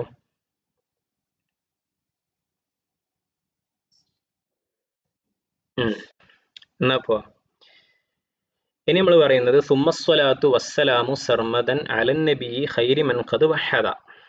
ഇനി സ്വലാത്തും സലാമും എല്ലാം സർമദൻ എല്ലായ്പ്പോഴും ദായിമൻ എപ്പോഴും ഉണ്ടാവട്ടെ അലൻ നബി ഖൈരി മൻ ഖദ് വഹദ, ആദരവായ റസൂലുള്ളാഹി സ്വല്ലല്ലാഹു അലൈഹി വസല്ലം തങ്ങളുടെ മേലിൽ ഉണ്ടാവട്ടെ. ഖൈരി മൻ ഖദ് വഹദ, തൗഹീദ് പ്രചരിപ്പിച്ച, തൗഹീദിൽ പ്രകാരം ജീവിച്ചവരിൽ ഏറ്റവും ഖൈറായവരായ റസൂലുള്ളാഹി സ്വല്ലല്ലാഹു അലൈഹി വസല്ലം തങ്ങൾ അവരുടെ മേലിൽ ഉണ്ടാവട്ടെ എന്നാണ് പറഞ്ഞത്. വ ആലിഹി വ സ്വഹ്ബിഹി വ മൻ തബിഅ, അവിടുത്തെ ആലിന്റെ മേലിലും. ആല് എന്ന് പറഞ്ഞ ആരാ? റസൂലുള്ളാഹിന്റെ ആലു നബി എന്ന് പറഞ്ഞ ആരാ? ഫാത്തിമ ബീവിയിലൂടെയുള്ള സന്താന പരമ്പര, അവരാണ് ആലു നബി. വ സ്വഹ്ബിഹി വ മൻ തബിഅ, അഹ്ലു ബൈത്ത്. വ മൻ തബിഅ വ സ്വഹ്ബിഹി വ മൻ തബിഅ, സ്വഹാബത്തിന്റെ മേലിലുണ്ടാവട്ടെ, താബിഈങ്ങളുടെ മേലിലുണ്ടാവട്ടെ. പിന്നെ സബീല വമൻ തബിഅ സബീല ദീനിൽ ഹഖ് ഗൈറ മുബ്തദിഅ, അതുപോലെ ഹക്കായ ദീനിന്റെ മാർഗം പിന്തുടർന്ന എല്ലാവർക്കും ഉണ്ടാവട്ടെ. ഗൈറ മുബ്തദിഅ, മുബ്തദിഅ അല്ലാതെ. മുബ്തദിഅ എന്ന് പറഞ്ഞാൽ ആരാ? മുബ്തദിഅ എന്നുള്ള പദത്തിന്റെ അർത്ഥം പുതുതായി കൊണ്ടുവന്നവൻ എന്ന് വെച്ചാൽ പുത്തൻവാദി എന്നാണ് മുബ്തദിന്റെ അർത്ഥം. എന്ന് പറഞ്ഞാല് റസൂലുള്ളാഹി സ്വല്ലല്ലാഹു അലൈഹി വസല്ലം തങ്ങൾ പറഞ്ഞതിനും അവിടുത്തെ സഹാബത്ത് പഠിപ്പിച്ചു തന്നതിനും അതിനുശേഷമുള്ള താബിഈങ്ങളും താബിഈങ്ങളും നമുക്ക് പഠിപ്പിച്ചു തന്ന ആദർശത്തിനു പുറമെ ഒരു പ്രത്യേക കാലസന്ധിയിൽ വന്നുകൊണ്ട് ഇങ്ങനെയാണ് വേണ്ടത്, മറ്റൊന്നും ശരിയല്ല എന്ന് പറയുന്ന ആൾക്കാണ് മുബ്തദി എന്ന് പറയാ. അങ്ങനെ ആയവർക്ക് ഒരു സലാത്തുമില്ല. അവനെ നമ്മൾ ഗെറ്റ് ഔട്ട്, പുറത്താക്കി. നമ്മൾ പറഞ്ഞു ഇൽമുൽ അഖീദ പഠിക്കുന്നതിന്റെ ഏറ്റവും വലിയ ഒരു ആവശ്യകത എന്ന് പറയുന്നത് നമ്മൾ വിശ്വാസം ഉറപ്പിക്കലാണ്. വിശ്വാസം ഉറപ്പിക്കുന്ന എന്തിൽ നിന്നാണ് വിശ്വാസം ഉറപ്പിക്കേണ്ടത്? ബിദ്അത്തിൽ നിന്ന് നമ്മൾ രക്ഷപ്പെടാൻ വേണ്ടിയിട്ടാണ്. ബിദ്അത്ത് എന്ന് പറഞ്ഞാൽ പെട്ടെന്ന് മനുഷ്യന് വീണുപോകുന്ന ഒന്നാണ് ബിദ്അത്ത്. ബിദ്അത്തിന്റെ ഉദാഹരണമാണ് അള്ളാഹുവിന് കൈയുണ്ട് എന്ന് പറയല്, അള്ളാഹുവിന് 2 കൈയുണ്ട് എന്ന് പറയല്. കേരളത്തിലെ മുജാഹിദ് പ്രസ്ഥാനം അങ്ങനെ പറയുന്നവരാണ്. ആദ്യം വലത് ഇടതുണ്ട്, അല്ല രണ്ടും വലതാണ്, അങ്ങനെയൊക്കെ വിശ്വാസം ഉണ്ട് അവർക്ക്. വളരെ അത്തരത്തിലുള്ള വിശ്വാസ പ്രശ്നങ്ങളുണ്ട്. അതുപോലെ പിന്നെ ലോകത്ത് ഇന്ന് ജീവിച്ചിരിക്കുന്ന മുഴുവൻ മനുഷ്യന്മാരും അവരെല്ലാം കാഫിര്യങ്ങളാണ്, ഇന്ന് പുതുതായിട്ട് ദീനുൽ ഇസ്ലാമിനെ പടുത്തുയർത്തേണ്ടതുണ്ട് എന്ന് വാദിച്ച ആളാണ് മൗദൂദി സാഹിബ്. അപ്പോ ലോകത്ത് നിലനിൽക്കുന്ന അഹ്ലുസുന്നയുടെ മുഴുവൻ ആൾക്കാരെയും ഇസ്ലാമിനെ പുറത്താക്കി. എങ്ങനെയുണ്ട്? ഇബ്നു അബ്ദുൽ വഹാബ് അദ്ദേഹം എന്താ ചെയ്തത്? ഇവരൊന്നും മുസ്ലിമീങ്ങളല്ല, ശരിക്കും മുസ്ലിമീങ്ങളല്ല, അതുകൊണ്ട് ഓലൊക്കെ മുർത്തദീങ്ങളായി പോയിട്ടുണ്ട്. അഹ്ലുസുന്നയിലുള്ള ഉലമാനെ പറ്റി വലിയ വലിയ എത്ര ആലിമീങ്ങളെ കൊന്നൊടുക്കി സൗദി ഭരണകൂടം. എന്നിട്ട് പറഞ്ഞ എന്താ? ഓലൊക്കെ കൊല്ലാം, അവരെ കൊന്നിട്ട് അവരെ ധനം എടുത്താൽ അത് ഗനീമത്തിന്റെ കൂട്ടത്തിലാ പെടുക, കുഴപ്പമില്ല. ഈ രൂപത്തില് ഉമ്മത്തിനെ കാഫിറാക്കുകയും അങ്ങനെ മുന്നേ പലരും പറയാത്ത ആദർശങ്ങൾ പുതുതായിട്ട് കൊണ്ടുവരികയും ചെയ്ത ആളുകളാണ് എല്ലാ മുബ്തദികളും. വഹാബിസം എന്ന് പറയുന്ന ആരിലേക്കാ പോന്നെ? ഇബ്നു അബ്ദുൽ വഹാബിലേക്ക്. അദ്ദേഹമാണ് ആ സാധനം തുടങ്ങിയ മുബ്തദി. മൗദൂദി സംഭവം എങ്ങോട്ടേക്കാ? മൗദൂദി എന്ന് പറയുന്ന ഇന്ത്യയിലും പാകിസ്ഥാനിലൊക്കെ ജീവിച്ച ആളിലേക്കാണ്, അദ്ദേഹത്തിലേക്കാണ് ആദർശം പോകുന്നത്. പിന്നെ കാദിയാനി എന്ന് പറഞ്ഞാലോ ഈ രൂപത്തിലാണ്. കാദിയാനിയാണ് അതിന്റെ മെയിൻ. തബ്ലീഗ് ജമാഅത്ത് എന്ന് പറഞ്ഞാലോ തബ്ലീഗ് ജമാഅത്തിന്റെ സ്ഥാപകനാണ്, അതിലേക്കാണ് അവരെ ചേർക്കുന്നത്. അതിൽ ഓല പേരിൽ അറിയപ്പെട്ടിട്ടില്ല എന്നുള്ളൂ. എങ്ങനെ? മൗദൂദിസം എന്ന് പറയുന്നത് മൗദൂദി സാഹിബ് ഉണ്ട്. മൗദൂദി സാഹിബ് എന്ന് പറഞ്ഞ ഒരു കാലത്ത് വലിയ കോടികളൊക്കെ സൃഷ്ടിച്ച ആളാണ്. മൗദൂദി സാഹിബ് എന്താ പറഞ്ഞത്? മൗദൂദി സാഹിബ് പറഞ്ഞ കുറെ ബിദ്അത്തുകളുണ്ട്. ആ ബിദ്അത്ത് അനുസരിച്ച് കൊണ്ട് രൂപപ്പെട്ട പ്രസ്ഥാനാണ് മൗദൂദിസം എന്ന് പറയുന്നത്. കേരളത്തിൽ ജമാഅത്തെ ഇസ്ലാമി എന്ന പേരിൽ അറിയപ്പെടുന്ന ടീം എന്ന് പറയുന്നത് ഈ മൗദൂദികളാണ്. അവർ ഇന്ന് മൗദൂദിയുടെ ആശയങ്ങളൊക്കെ വലിച്ചെറിഞ്ഞിട്ടുണ്ട്. എന്നാലും പൂർണ്ണമായിട്ട് വലിച്ചെറിഞ്ഞിട്ടില്ല. ബിദഅത്ത് ഒരുപാടുണ്ട് പലയിടത്ത് ഇനിയും. അപ്പോ ആ ആദർശ പ്രകാരം ജീവിക്കുന്ന ആളുകളാണ് മൗദൂദികൾ എന്ന് പറയുന്നത്. ചുരുക്കി പറഞ്ഞാല് ഇത്തരത്തില് നമ്മുടെ അഹ്ലുസുന്നയുടെ ആദർശത്തിന് പുറമേ ഉള്ള ഏതൊരു ബിദഅത്തിന്റെ കക്ഷി എടുത്താലും ആ തബ്ലീഗ് എന്ന് പറഞ്ഞാല് നിങ്ങളെ വീഡിയോ ഓണാക്കോ?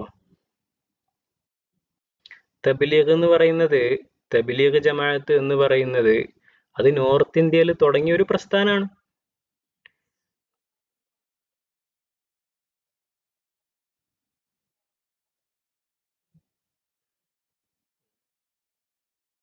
ഇല്ല, ഒരു വ്യത്യാസമില്ല. തബ്ലീഗ് ജമാഅത്ത് എന്ന് പറയുന്നത് ജമാഅത്ത് എന്നുള്ള പേരിലാണ് അറിയപ്പെടുക. ഞങ്ങൾക്ക് പറഞ്ഞുതരാം, വിഷയം പറഞ്ഞുതരാം.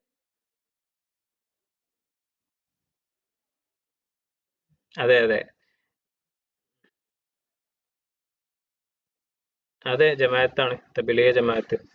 അപ്പോളേ ഞാൻ പറയുന്നത് പറഞ്ഞാല് നമ്മുടെ ആദർശം നമ്മൾ കൃത്യമായിട്ട് പഠിച്ച് മനസ്സിലാക്കി വെച്ചിട്ടില്ലെങ്കിൽ പ്രശ്നം വരും. ആ പ്രശ്നം മനസ്സിലാക്കി തരേണ്ട ഉത്തരവാദിത്തം ആർക്കാണുള്ളത്? ഓരോ കാലത്തും അന്ന് ജീവിച്ചിരിക്കുന്ന ആലിമീങ്ങൾക്കാണ്. 1970-കളിൽ 80-കളിൽ തബ്ലീഗ് ജമാഅത്തിനെ കുറിച്ചുള്ള ചർച്ച സമസ്ത കേരള ജമിയത്തുൽ ഉലമയിൽ വന്നു. അങ്ങനെ ചർച്ച ചെയ്ത് അവരുടെ മുഴുവൻ കിതാബുകളും പഠിച്ച് ഏകീറി പരിശോധിച്ച് നോക്കി ബഹുമാനപ്പെട്ട എം എ ഉസ്താദിനെ പോലെയുള്ള ആളുകൾ പഠിച്ച് തീരുമാനം പ്രഖ്യാപിച്ച് അങ്ങനെ സമസ്ത രണ്ടായി പിരിയുന്നതിന് മുന്നേ ഔദ്യോഗികമായി ഉറപ്പിച്ച് തീരുമാനിച്ച് പറഞ്ഞ കുത്തുബി തങ്ങളുടെ കാലത്ത് എന്താ പറയാ പ്രഖ്യാപിച്ച കാര്യമാണ് തബ്ലീഗ് ജമാഅത്ത് എന്ന പേരിൽ ഇന്ന് ഇവിടെ നടക്കുന്ന കുറെ ആൾക്കാരെ നിസ്കരിപ്പിക്കാൻ വേണ്ടി നടക്കുന്ന ഈ ഒരു വിഭാഗം. അവര് ബാഹ്യമായി അത്തരം കാര്യങ്ങൾ ചെയ്യുന്നുണ്ടെങ്കിലും അവര് അഹ്ലുസുന്നയുടെ പാരമ്പര്യമായ വിശ്വാസധാരക്ക് പുറത്താണ്. കാരണം അവർക്ക് ഇന്ന വിശ്വാസപരമായിട്ടുള്ള പ്രശ്നങ്ങളുണ്ട്. ഇന്ന വിശ്വാസപരമായിട്ടുള്ള പ്രശ്നങ്ങളുണ്ട്. അവരുടെ വിശ്വാസം ശരിയല്ല മക്കളെ. അതുകൊണ്ട് നിങ്ങൾ അത് പിന്തുടരരുത്. ഒരാളും അതിനു വേണ്ടി പ്രവർത്തിക്കരുത്. അതിൽ പെട്ടുപോകരുത്. ഇത് തനിച്ച ബിദ്അത്താണ് എന്ന് സമസ്ത രണ്ടായി പിളരുന്നതിന് മുന്നേ ഔദ്യോഗികമായി പ്രഖ്യാപിച്ച ഒരു വിഭാഗമാണ് ഏത്? തബ്ലീഗ് ജമാഅത്ത് എന്നുള്ളത്. തബ്ലീഗ് ജമാഅത്ത് ഇന്ന് ഇന്നലെ ഉള്ളതല്ല. അപ്പോ ബാഹ്യമായിട്ട് കാണുന്നത് പെട്ടെന്ന് പോയിട്ട് എല്ലാം അങ്ങ് അംഗീകരിക്കുക. ഓല് ചെയ്യുന്നത് എന്താ കുഴപ്പം ഇങ്ങനെ ഈ ഒരു മനോനില ഉള്ള ആള് നല്ലോണം പേടിക്കണം എന്നാണ് ഞാൻ പറഞ്ഞു വന്നതിന്റെ അർത്ഥം. കാരണം നമ്മള് പഠിച്ചു വെച്ച ഒരു സാധനം ആ കൃത്യമായിട്ട് നമ്മൾ ഇതുവരെ നമ്മുടെ ജീവിതത്തിൽ മനസ്സിലാക്കി വെച്ച കാര്യങ്ങൾ അതൊരിക്കലും നമുക്ക് ഒരു വിഭാഗത്തെ വിലയിരുത്താൻ മാത്രമുള്ള അറിവാണ് എന്ന് ഞാനോ നിങ്ങളോ മനസ്സിലാക്കരുത്. അത് പറഞ്ഞു തരേണ്ടത് ഇതെല്ലാം ആഴത്തിൽ പഠിച്ച് കൃത്യമായി മനസ്സിലാക്കിയ വലിയ വലിയ ആലിമീങ്ങൾ ഇവിടെ ജീവിച്ചു പോയ അവരെന്താണ് ഇതിനെപ്പറ്റി പറയുന്നത്, അവരെ പിന്നിൽ അണിനിരക്കുക എന്നുള്ളതാണ് ഓരോ വിശ്വാസിയുടെയും ബാധ്യത. അതുകൊണ്ടാണ് റസൂലുള്ളാഹി സ്വല്ലല്ലാഹു അലൈഹി വസല്ലമ തങ്ങൾ കൃത്യമായിട്ട് പറഞ്ഞത് ഉലമാ ഉമ്മത്തി, എന്റെ ഉമ്മത്തിലുള്ള ആലിമീങ്ങൾ എന്ന് പറഞ്ഞാലുണ്ടല്ലോ, കിടയറ്റ ആലിമീങ്ങൾ എന്ന് പറഞ്ഞാല് അംബിയായി ബനു ഇസ്രായേലിലെ അമ്പിയാക്കന്മാരെ പോലെയാണ് എന്ന്. എന്താ ബനു ഇസ്രായേലിലെ അമ്പിയാക്കന്മാരുടെ ദൗത്യം എന്തായിരുന്നു? മൂസാ നബി അലൈഹി സ്വലാത്തു വസ്സലാം അല്ലേ ബനു ഇസ്രായേലുകാരിലെ ഏറ്റവും പ്രധാനപ്പെട്ട ഒരു നബി എന്ന് പറയുന്നത്. മൂസാ നബി 40 ദിവസത്തെ അള്ളാഹുവിനോട് സംസാരിച്ച് കഴിഞ്ഞ് വരുമ്പോഴേക്ക് അവരെന്ത് ചെയ്തിട്ടുണ്ട്? പശുക്കുട്ടീനെ ആരാധിക്കാൻ തുടങ്ങിയിട്ടുണ്ട്.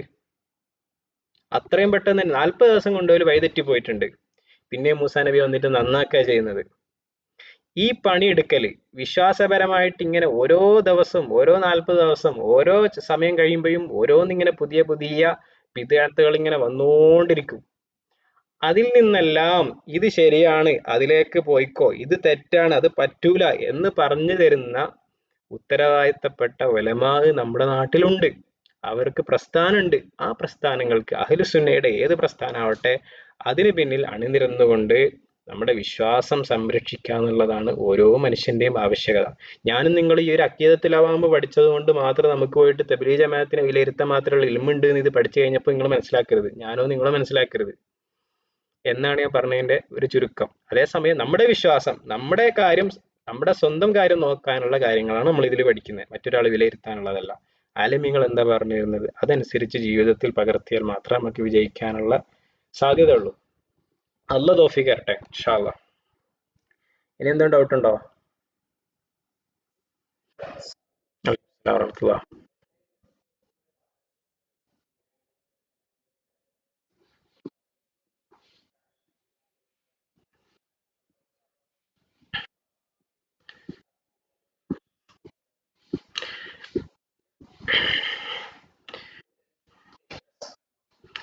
നിങ്ങൾക്ക് കൂടുതലായി പഠിക്കാൻ MA ഉസ്താദ് തബ്ലീഗ് ജമാഅത്തിനെ കുറിച്ചിട്ട് പിന്നെ കൃത്യമായി പഠിച്ച ആളാണ്.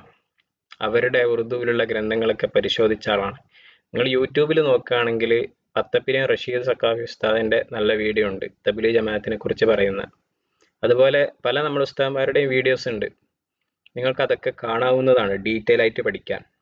ഈ ഒരു ചെറിയ സമയത്ത് എനിക്ക് പറയാനുള്ളതെന്ന് പറഞ്ഞാൽ അവര് അഹ്ലു സുന്നയായിട്ട് ഒരുപാട് അകന്നുപോയ ഒരു വിഭാഗമാണ്. എന്തുകൊണ്ട്?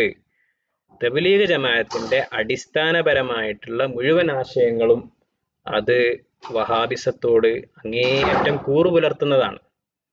അങ്ങോട്ടും ഇങ്ങോട്ടും അവർ യോജിക്കാത്ത കാര്യങ്ങളുണ്ട്. അതേ സമയത്ത് പൊതുവായിട്ടുള്ള ഏകദേശ ബിദ്ഈ ആശയങ്ങളും ഏതൊക്കെയുണ്ടോ പിന്നെ വഹാബിസത്തിന് അതെല്ലാം തബ്ലീഗ് ജമാഅത്തിനുണ്ട്.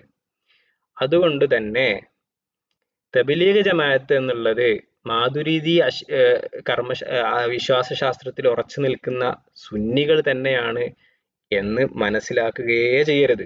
അങ്ങനെ ആയിരുന്നുവെങ്കിൽ സമസ്ത അങ്ങനെ ഒരു പ്രസ്താവന നടത്തില്ല. 1970കളിൽ തബ്ലീഗ് ജമാഅത്ത് അത്രമാത്രം തെറിച്ചിട്ടുണ്ടെങ്കിൽ അന്ന് തന്നെ ഉസ്താദിനെ പോലെയുള്ള പണ്ഡിതന്മാർ പഠിച്ചിട്ട് ഇവര് ശരിയല്ല ട്ടോ എന്ന് പറഞ്ഞിട്ടുണ്ടെങ്കിൽ എത്ര വരെ എന്ന് പറഞ്ഞിട്ടുണ്ടെങ്കിൽ ഇന്നാവുമ്പോൾക്ക് എത്രമാത്രം ഓല് വിഘടിച്ച് അതിന്റെ ആശയങ്ങളൊക്കെ വളരെ വൾഗറായി മാറിയിട്ടുണ്ടാവും നമുക്ക് ചിന്തിച്ചാൽ പോരെ. അപ്പോ ചുരുക്കി പറയുകയാണെങ്കിൽ ഡീപ്പായിട്ട് ഉള്ള ഓരോ ചർച്ചകളിലേക്കും കടക്കാതെ അവർ ഓരോ കാര്യം എടുത്ത് പരിശോധിക്കാതെ ചുരുക്കി പറയുകയാണെങ്കിൽ അവർ ദീനുൽ ഇസ്ലാമിന്റെ അടിസ്ഥാനപരമായ അഹ്ലുസുന്നയുടെ ആദർശം അത് റസൂലും സഹാബത്തും പഠിപ്പിച്ചെന്ന ആദർശത്തിൽ നിന്ന് അകന്നുപോയ ഒരു വിഭാഗമാണ്. അവർ നിസ്കരിക്കാൻ വേണ്ടി വിളിക്കും, നിസ്കരിക്കാൻ വേണ്ടി പോകാൻ വേണ്ടി പറയും, അവരുടെ ക്ലാസ്സുകളിൽ പങ്കെടുക്കാൻ വേണ്ടി പറയും. അവരുടെ ക്ലാസ്സുകളിൽ പങ്കെടുക്കുന്നതിനെ പറ്റിയുള്ള വിധി എന്താ അതും കൂടി കേട്ടോളി. തുഹ്ഫത്തുൽ മുഹ്താജില് ഇമാം ഇബ്നു ഹജർ അൽ ഹൈതമി റഹ്മത്തുള്ളാഹി അലൈഹി വളരെ പ്രധാനപ്പെട്ട ഒരു കാര്യം പറയുന്നുണ്ട്. അതിന്റെ തുടക്കത്തിൽ തന്നെ എന്താണ് പറയുന്നത്? കൃത്യമായിട്ട് ആശയാദർശങ്ങളൊക്കെ ഉറപ്പിച്ച് ഇങ്ങനെ പഠിച്ച് ക്ലിയർ ആക്കി വെക്കാത്ത ഒരാൾക്ക് മുബ്തദീന്റെ കലാമ് കേൾക്കല് ഹറാമാണ്. നിങ്ങൾ ശ്രദ്ധിച്ചോ? മുബ്തദീന്റെ കലാമ് കേൾക്കല്, സ്പീച്ച് കേൾക്കല് ഹറാമാണ്. മുബ്തദീന്റെ പുസ്തകം വായിക്കല് ഹറാമാണ്. മുബ്തദീന്റെ മാത്രമല്ല, നമുക്ക് വായിച്ച് മനസ്സിലാക്കാൻ കഴിയാത്ത വലിയ സൂഫികളുടെ വാക്യങ്ങൾ വായിക്കലും ഹറാമാണ്, നിഷിദ്ധാണ്. ഉദാഹരണത്തിന് ഇബ്നുൽ അറബി റഹ്മത്തുള്ളാഹി അലൈഹി സൂഫിയാണ്, വലിയ പണ്ഡിതനാണ്. പക്ഷെ അവരുടെ ഭാഷ നമുക്ക് മനസ്സിലാവില്ല. നമ്മൾ വായിച്ച ചിലപ്പോൾ നമ്മൾ വഴിവെച്ചു പോകും. അവർ മോശമായതുകൊണ്ടല്ല, അവർക്കുള്ള ഒരു കോഡ് ലാംഗ്വേജ് ആണ്. അവർ അല്പം പറയുന്നത് നമുക്ക് മനസ്സിലാക്കാൻ കഴിഞ്ഞോളന്നില്ല. അതുകൊണ്ട് അവരെ ഗ്രന്ഥങ്ങൾ വായിക്കൽ നമുക്ക് നിഷിദ്ധാണ് എന്ന് തുഹ്ഫത്തുൽ മുഹ്താജിന്റെ തുടക്കത്തിൽ പറഞ്ഞതിന്റെ പരിധിയിൽ വരുന്നതാണ് അവരുടെ സ്പീച്ചുകൾ കേൾക്കൽ. ഇതെല്ലാം നമുക്ക് ഹറാമാണ്. ഒരേ ഒരു സാഹചര്യത്തിൽ മാത്രമേ ഇത് ഹലാലാവുന്നുള്ളൂ. എപ്പോഴാണത്? ഞാനെല്ലാം നല്ല ഉഷാറായിട്ട് അഹ്ലുസുന്ന പഠിച്ചു വെച്ചിട്ടുണ്ട്, ഇനി എനിക്ക് അവരെ ഗണ്ണിക്കണം. ഗണ്ണിക്കേണ്ട ആവശ്യത്തിന് ഗണ്ണിക്കണമെങ്കിൽ, ഒരാളെ ഗണ്ണിക്കണമെങ്കിൽ അവരെന്താണ് പറയുന്നത് മനസ്സിലാക്കണ്ടേ? അതിനു വേണ്ടിയിട്ട് പഠിക്കാം, അതിനു വേണ്ടിയിട്ട് വായിക്കാം എന്നതല്ലാതെ അവർ വിളിക്കുന്ന ക്ലാസ്സുകളിലേക്ക് പോക്കും അവരുടെ പ്രഭാഷണങ്ങൾ കേൾക്കലും അവരുമായിട്ട് സഹവസിക്കലും അവരുമായിട്ട് കൂടുതലായി ഇടപെടലും ഇതെല്ലാം നമുക്ക് പാടില്ലാത്ത കാര്യങ്ങളാണ്. റസൂലുള്ളാഹി സ്വല്ലല്ലാഹു അലൈഹി വസല്ലം തങ്ങൾ പറഞ്ഞു, മൻ ലഹിക ഇലാ സ്വാഹിബി ബിദ്അത്തിൻ ഫഖദ് ആന അലാ ഹദ്മിൽ ഇസ്ലാം. ആരെങ്കിലും ഒരു മുബ്തദീനോട് ചിരിച്ചാൽ ഫഖദ് ആന അലാ ഹദ്മിൽ ഇസ്ലാം, ഇസ്ലാമിനെ പൊളിക്കുന്നതിനാണ് അവൻ സഹായിച്ചത്. ഗൗരവം ആലോചിച്ച് നോക്കി നിങ്ങള്. ബിദ്അത്തിന്റെ ഗൗരവം ആലോചിച്ച് നോക്കി നിങ്ങള്. അപ്പോ നമ്മള് വിശ്വാസം, അതിനുള്ള ഏറ്റവും വലിയ, നമ്മുടെ ഏറ്റവും വലിയ ശത്രു എന്ന് പറയുന്നത് നമ്മളെ മുസ്ലിമീങ്ങളായി അംഗീകരിക്കാത്തവരാണ്. ഞാൻ ഒറ്റ കാര്യം പറയാം. നിങ്ങൾ മുജാഹിദുകാരനാണെങ്കിലും ജമാഅത്തുകാരനാണെങ്കിലും മൗദൂദി ആണെങ്കിലും തബ്ലീഗ് ആണെങ്കിലും ഇവര് പറയുന്ന അടിസ്ഥാന ആശയപ്രകാരം ഒരു സുന്നിയും മുസ്ലിമല്ല. ഒരു സുന്നിയും മുസ്ലിമല്ല.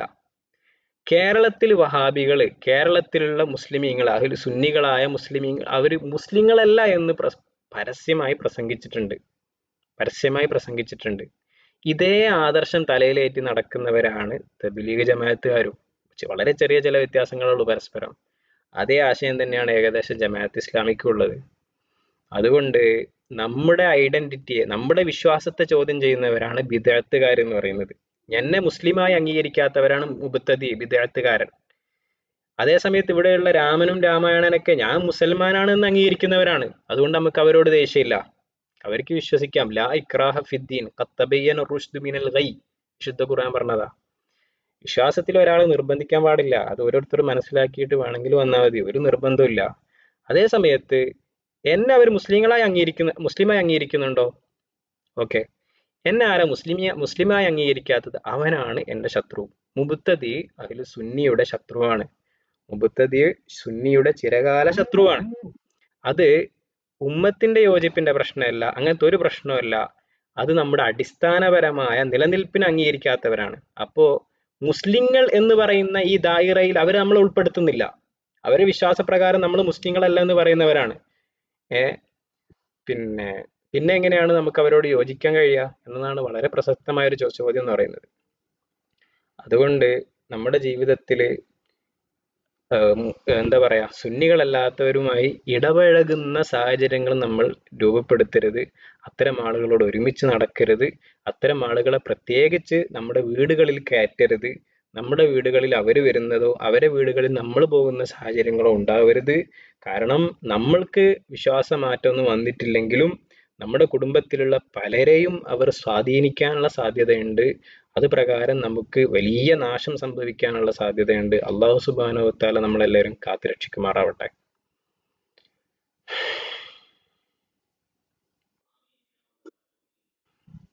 ഇനി എന്തെങ്കിലും ഡൗട്ട് ഉണ്ടോ? അടുത്ത ക്ലാസ്സിൽ നമുക്ക് അള്ളാഹുവിന്റെ സിഫാത്തുകളെ കുറിച്ച് ചർച്ച ചെയ്യാം ഇൻഷാ അല്ലാഹ്. അതിനുശേഷം നബിമാരെ കുറിച്ചും അവരെ വിശദീകരണങ്ങളൊക്കെ. ഇത്രയും കാര്യങ്ങൾ പറഞ്ഞത് ഒരു മുഖവുര എന്ന നിലക്ക് മുഖദ്ദിമയുടെ ഭാഗമായിട്ട് പിന്നെ പറഞ്ഞതാണ്. അപ്പൊ ഇന്ന് നമ്മൾ ചുരുക്കി പറഞ്ഞാൽ എന്തൊക്കെ കാര്യങ്ങൾ പറഞ്ഞു? ഹംദ് പറഞ്ഞു, സ്വലാത്ത് പറഞ്ഞു, പിന്നെ അള്ളാഹു എങ്ങനെയാണ് നമ്മുടെ വിശ്വാസപ്രകാരമുള്ള നമ്മുടെ ആരാധ്യനായ അള്ളാഹു എങ്ങനെയാണ് മറ്റു മതങ്ങൾ മുന്നോട്ട് വെക്കുന്ന ദൈവങ്ങളിൽ നിന്ന് വ്യത്യസ്തനാവുന്നത് എന്ന് നമ്മൾ പറഞ്ഞു. പിന്നെന്താ പറഞ്ഞത്? മുബത്തദീനെ കുറിച്ച് നമ്മൾ അവസാനമായി പറഞ്ഞത് അല്ലെ. ഖൈറ മുബത്തദി എന്ന് പറഞ്ഞപ്പോ എന്താണ് ബിദ്അത്ത് എന്ന് പറഞ്ഞു. പിന്നെ അതിനുശേഷം എന്തും പറഞ്ഞു? മുബത്തദിയിൽ നിന്ന് എന്തുകൊണ്ട് നമ്മൾ വിട്ടു നിൽക്കണം, അതിന്റെ ആവശ്യകത എന്താണ്, മുബത്തദിയും സുന്നിയും തമ്മിലുള്ള വ്യത്യാസം എന്താ. മുബത്തദീന് ഒരു തുടക്കക്കാരൻ ഉണ്ടാവും. ഏതെങ്കിലും ഒരുത്തൻ തുടങ്ങി വെച്ചൊരു സാധനമായിരിക്കും. അത് പിന്നെ ബാക്കിയുള്ളവർ ഇങ്ങനെ പിന്തുടർന്ന് പോകുന്നതാണ്. മൗദൂദിസം മൗദൂദി തുടങ്ങി, വഹാബിസം ഇബ്നു അബ്ദുൽ വഹാബ് തുടങ്ങി, അങ്ങനെ ഓരോരുത്തരായിട്ട്. ഇതാണ് നമ്മൾ ഇന്ന് പറഞ്ഞത്. അപ്പോ ആദരവായ റസൂലുള്ളാഹി സ്വല്ലല്ലാഹു അലൈഹി വസല്ലം തങ്ങളും സഹാബത്തും പഠിപ്പിച്ച അന്ന് ആദർശം പറയുന്ന അഹ്ലുസുന്നത്തി വൽ ജമാ അതെന്താണെന്നും കൂടി മനസ്സിലായിക്കോളി. അഹ്ലുസുന്നത്തി, റസൂലുള്ളാഹി സ്വല്ലല്ലാഹു അലൈഹി വസല്ലം തങ്ങളുടെ സുന്നത്ത്, അത് സുന്നത്തിന്റെ ആളുകൾ, അഹ്ല് എന്ന് പറഞ്ഞ ആളുകൾ. അഹ്ലുസുന്നത്തി വൽ ജമാഅത്തി, ജമാഅത്ത് എന്ന് പറഞ്ഞാൽ ജമാഅത്ത് സ്വഹാബത്തി വത്താബീൻ വമൻ തബിഅഹും ബിഇഹ്സാൻ ഇലാ യൗമിദ്ദീൻ, സഹാബികളുടെ ഇജ്മാഅ്, അതാണ്. അതിനെ അവരുടെ ആ ഒരു കൂട്ടത്തെ അങ്ങനെ ഓരോ കാലമായി കൈമാറിപ്പോരുന്ന പാരമ്പര്യ വിശ്വാസം, അതിലാരാണ് ഉറച്ചു നിൽക്കുന്നത്, ഓൾഡ് ഈസ് ഗോൾഡ് എന്നല്ല നമ്മൾ പറയുന്നത്. ആ അഹ്ലു സുന്നത്തി വൽ ജമാഅയാണ് നമ്മൾ, സുന്നികളായ നമ്മൾ. അല്ലാഹു സുബ്ഹാനഹു വ തആല നമ്മുടെ ഈമാന് മാറ്റമില്ലാതെ നിലനിർത്തി തരുമാറാവട്ടെ. ആമീൻ. ഇനി എന്തെങ്കിലും ഇല്ലെങ്കിൽ വൈൻഡപ്പ് ചെയ്യാം. എന്തെങ്കിലും ആയിരിക്കും എന്തോ പറയാനുണ്ടോ?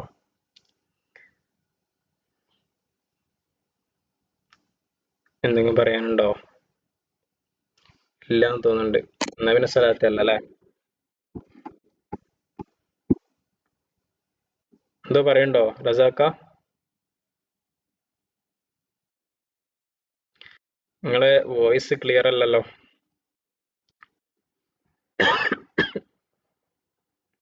നിങ്ങൾ പറയുന്നത് കേൾക്കുന്നില്ല കേട്ടോ. നിങ്ങളെ വോയിസ് കേൾക്കുന്നില്ല. വേറെ ആരും കേൾക്കുന്നുണ്ടോ അവര് പറയുന്നത് എന്താണെന്ന്?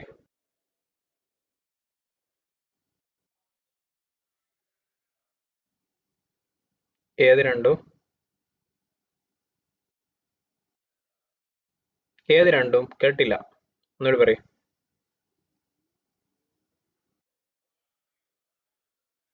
അതെ അതെ.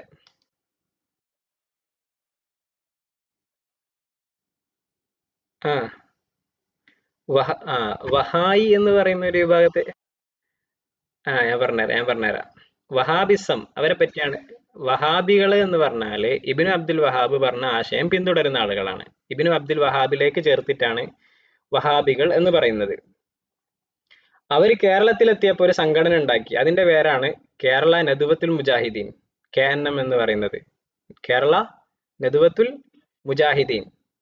ആ നദുവത്തുൽ മുജാഹിദീൻ എന്നുള്ളതിന്റെ അതുപോലെ സംഘടനയുടെ അവസാനത്തെ സാധനമാണ് മുജാഹിദീൻ എന്നുള്ളത്. അതിൽ നിന്ന് പിടിച്ചിട്ടാണ് മുജാഹിദുകൾ എന്ന് പറയുന്നത്. മനസ്സിലായോ?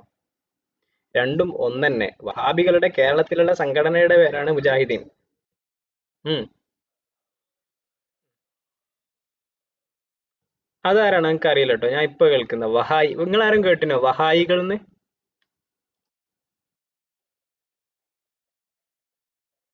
നിങ്ങൾ അതിനെ പറ്റി ഒന്ന് നാളെ പറഞ്ഞു തരണം കേട്ടോ. അല്ലെങ്കിൽ എന്താ പറയാ, ഗ്രൂപ്പിൽ എന്തെങ്കിലും എഴുതിയിടി, എന്താണ് ആരാണ് പറഞ്ഞത് അങ്ങനെ. ഞാൻ ആദ്യമായിട്ട് നിങ്ങളിപ്പോ പറയുമ്പോഴാണ് കേൾക്കുന്നത് വഹായികൾ എന്ന് പറയുന്ന ഒരു വിഭാഗം. അല്ല കാക്കട്ടെ. അങ്ങനെ ഉണ്ട് നിങ്ങൾ പറയുന്നു, ഞാൻ ഇതുവരെ കേട്ടില്ല. നിങ്ങൾ ഉണ്ട് എന്ന് പറയുന്നത്, ആ ഉണ്ട് എന്നുള്ള എനിക്ക് അറിയില്ല. എന്തായാലും ഇപ്പൊ ബാക്കി. ആ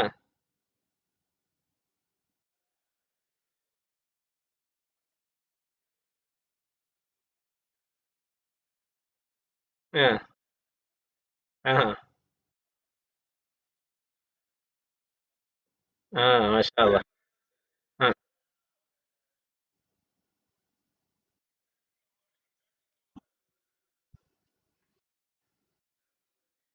ഉം ഉം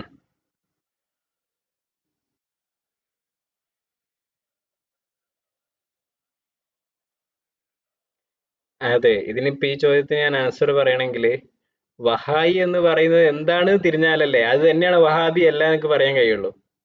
അപ്പൊ നിങ്ങൾ പറയുന്നത് ഇങ്ങനെ ഒരു വിഭാഗമുണ്ട്. നിങ്ങൾ അങ്ങനെയാണെങ്കിൽ ആ വീഡിയോയുടെ ലിങ്ക് ഗ്രൂപ്പിൽ ഇടി, ഇൻഷാ അള്ളാ.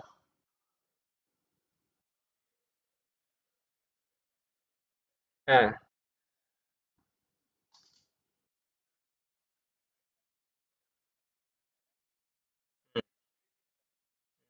ഉം അള്ളാഹു അലം.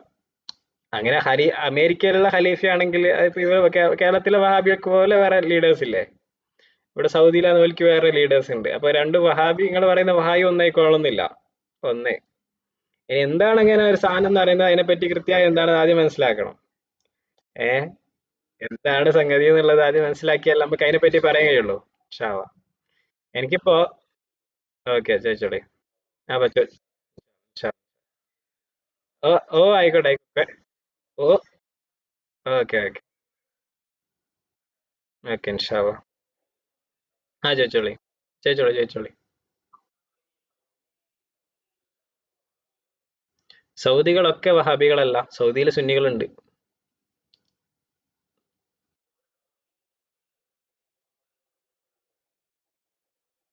അതെ.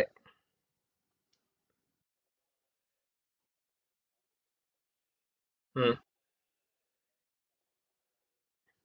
ആണോ? ആയിരിക്കാം അല്ലേ? സാധ്യത കൂടുതലാണ് അല്ലേ? അതെ. ഇതേ ചോദ്യം ഞാൻ എന്റെ ഉസ്താദ്മാരോട് ചോദിച്ചിട്ടുണ്ട്. ഉം ഉം ഓക്കെ. അതെ. അതിനുള്ള മറുപടി എന്ന് പറഞ്ഞാല്, നിങ്ങക്ക് ഇമാമ് മുബ്തദിയാന്ന് ഉറപ്പുണ്ടോ? എന്നാ പോയി നിസ്കരിക്കണ്ട. ഇമാമാണെന്ന് ഉറപ്പുണ്ടോ? എന്നാ നിങ്ങൾ നിസ്കരിക്കണ്ട. നിങ്ങൾക്ക് അഫ്ളല് നിങ്ങൾ അല്ലാതെ നിസ്കരിക്കലാണ്. നിസ്കരിച്ച നിങ്ങൾ നിസ്കാരം വീടൊക്കെ ചെയ്യും. പറയട്ടെ, ഞാൻ പറയട്ടെ, ഫുള്ളാക്കട്ടെ. ഞാൻ പറയട്ടെപ്പാ, ഫുള്ള് പറയട്ടെ. ഇത് കേക്ക്. പിന്നെ ഈ നിൽക്കുന്ന ഇമാമ്, അദ്ദേഹം കടുത്ത മുജാഹിദാണ് അല്ലെങ്കിൽ അദ്ദേഹം കടുത്ത വഹാബിയാണ് നിങ്ങൾക്ക് 100% ഉറപ്പുണ്ടോ? എന്നാ നിങ്ങൾ അയാളെ തുടർന്ന് നിസ്കരിക്കണ്ട. അല്ലെങ്കിൽ നിങ്ങൾ നിസ്കരിച്ചോ, കുഴപ്പമില്ല. ഇനി ഏത് പിന്നെ എന്താ പറയാ, ഇപ്പൊ ജുമ എടുക്കണ്ട അവിടെ, ഇയാള് വഹാബിയാണോ എല്ലോന്ന് അറിയൂല, നിസ്കരിച്ചോ, എന്താ കുഴപ്പം? നല്ലത് തന്നെ വെക്കാനല്ലേ റസൂലുള്ളാഹി സ്വല്ലല്ലാഹു അലൈഹി വസല്ലം പറഞ്ഞേ. മുഅ്മിനാണോ ഒരാള് മുഅ്മിനാണോ?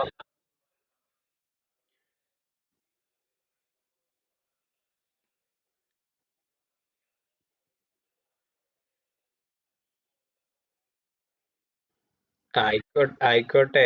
ഒരാള്, ഞാൻ ഇപ്പൊ പറയുന്നത് എന്താ അറിയോ, ഇപ്പൊ നമ്മള് സൗദിയിൽ ചെല്ലുന്ന സമയത്ത് നമ്മൾ എല്ലാവരും അനുഭവിക്കുന്ന ഒരു പ്രതിസന്ധിയാണിത്. അവര് പിന്നെ ആ ഒരു സാഹചര്യത്തിൽ നമ്മൾ എന്ത് ചെയ്യണം എന്നുള്ളതിനെ കുറിച്ചാണ് പറയുന്നത്. എന്താ ചെയ്യേണ്ടത്? ആ ഇമാമിനെ പറ്റിയിട്ട് കൂടുതലായി അന്വേഷിക്കാൻ പോണ്ട. നമ്മൾ അദ്ദേഹത്തെ മക്കയിലുള്ള സാഹചര്യമാണെങ്കിൽ അവിടുന്ന് ജമാഅത്ത് കിട്ടുന്ന രൂപത്തിൽ നിസ്കരിച്ചോ. എന്നിട്ട് എന്ത് ചെയ്താൽ മതി? നിസ്കാര അരൂപത്ത് കൊണ്ടുപോവാ. ഇനി ഇൻ കേസ് ഇയാളെനിക്ക് അറിയുന്ന ഇമാമാണ്, ചെങ്ങായി പറ്റ വെടക്കാണ്, ഓൻ പച്ച ഇബ്നു അബ്ദുൽ ആശയം പറയുന്നവനാണ്, എന്നൊക്കെ 100% ഉറപ്പുണ്ടോ? എന്നേ അവനെ തുടർന്ന് നിസ്കരിക്കണ്ട. നിസ്കരിച്ചാൽ നിസ്കാരം സ്വയ്യാവുകയും ചെയ്യും, കുഴപ്പമില്ല. നിസ്കരിക്കാതിരിക്കലാണ് അഫ്ദൽ. ഒന്ന് പറയാം, പറഞ്ഞു തീർന്നിട്ടില്ല. രണ്ടാമതായിട്ട് പറയാനുള്ളത്, പിന്നെ എല്ലാവരും ഈ പറയുന്ന എല്ലാ വിധേയത്വം ഉൾക്കൊള്ളുന്ന ആളുകളാണ് നിങ്ങൾ പറയരുത്. മദീനത്ത് ദർസ് നടത്തുന്ന ഒരു വലിയ പണ്ഡിതൻ, അയാള് സുന്നിയാണ്, തനിച്ച സുന്നിയാണ്. ഞാൻ അദ്ദേഹത്തിന്റെ വീട്ടിൽ മദീനത്ത് പോയ സമയത്ത് പോയിട്ടുണ്ട്, സന്ദർശിച്ചിട്ടുണ്ട്, സംസാരിച്ചിട്ടുണ്ട്, ഒക്കെ ചെയ്തിട്ടുണ്ട്. അപ്പോ അങ്ങനെ അവിടെയുള്ള എല്ലാവരും പറ്റ വഹാബികളാണ് നമ്മളായിട്ട് പൂർണ്ണമായിട്ട് എഴുതി തള്ളരുത്. അവിടെ സുന്നികൾ ഇപ്പോൾ ഉണ്ട്. മദീനത്തെ പള്ളിയിൽ അവിടെ മദീനത്ത് ദർസ് നടത്തുന്ന ആളാണ് മൂപ്പര്. അപ്പൊ അങ്ങനെ അപൂർവമായിട്ട് എല്ലാവരും അങ്ങനെയല്ല പറയും. നിങ്ങൾ പറഞ്ഞത് ശരിയാണ്. ഭൂരിഭാഗം എന്താണ്? എല്ലാ വഹാബികളാണ്, വഹാബി ആശയങ്ങളുള്ളവരാണ്. എന്നാൽ അവരിൽ എല്ലാവരും അങ്ങനെയാണ് നമുക്ക് ഉറപ്പിക്കാൻ കഴിയില്ല. എൻ്റെ ഒരു ഉദാഹരണം ഇപ്പൊ പറഞ്ഞേ. അപ്പോ നമ്മള് നല്ല തന്നെ വെച്ചിട്ട് നിസ്കരിക്കാം എന്നതാണ് നമുക്ക് അവിടെയുള്ള മാർഗം.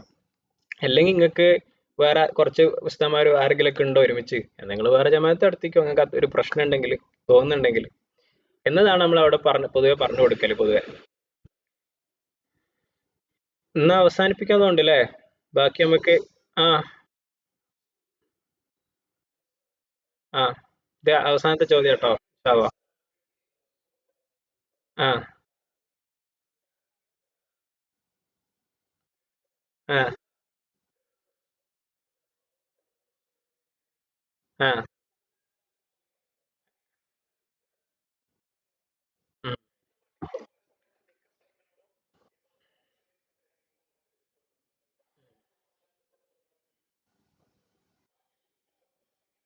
അല്ലേ, നമ്മളെ വിഷയം എന്ന് പറഞ്ഞാലേ, റസാക്ക, നമ്മളെ വിഷയം എന്ന് പറഞ്ഞാല് അയാള് നിസ്കരിച്ചതിന് ശേഷം തിരിഞ്ഞിരിക്കുന്നുണ്ടോ, അല്ലെങ്കിൽ പിന്നെ ഫാത്തിഹയിൽ ബിസ്മി ചെല്ലുന്നുണ്ടോ, അതൊക്കെ നമ്മളെ കർമ്മശാസ്ത്രപരമായ ചർച്ചയാണ്. ചെങ്ങായി ഏതാ സാധനം എന്നുള്ളത് തിരിയലാണ്. ഓന്റെ വിശ്വാസം പഠിച്ചോനിക്ക് കൈയുണ്ട് എന്നാണോ?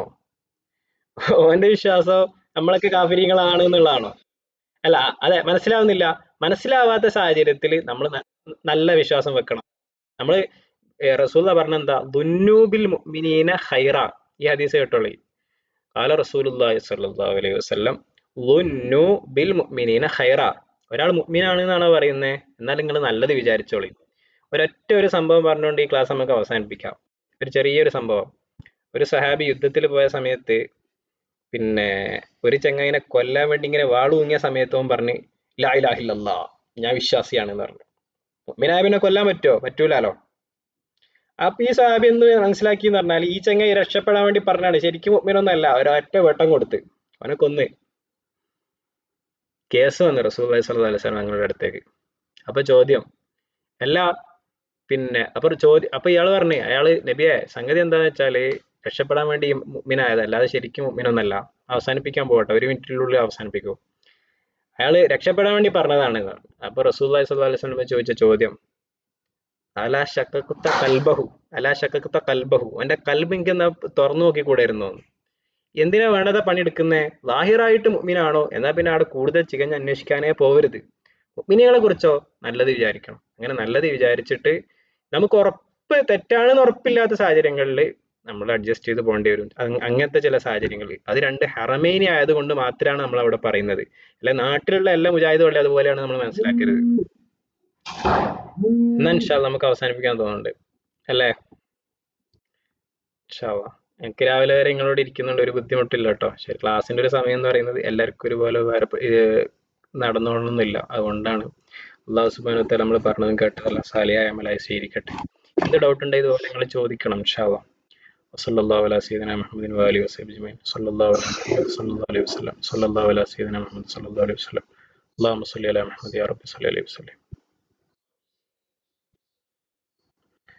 അസ്സലാമു അലൈക്കും വറഹ്മത്തുള്ളാഹി.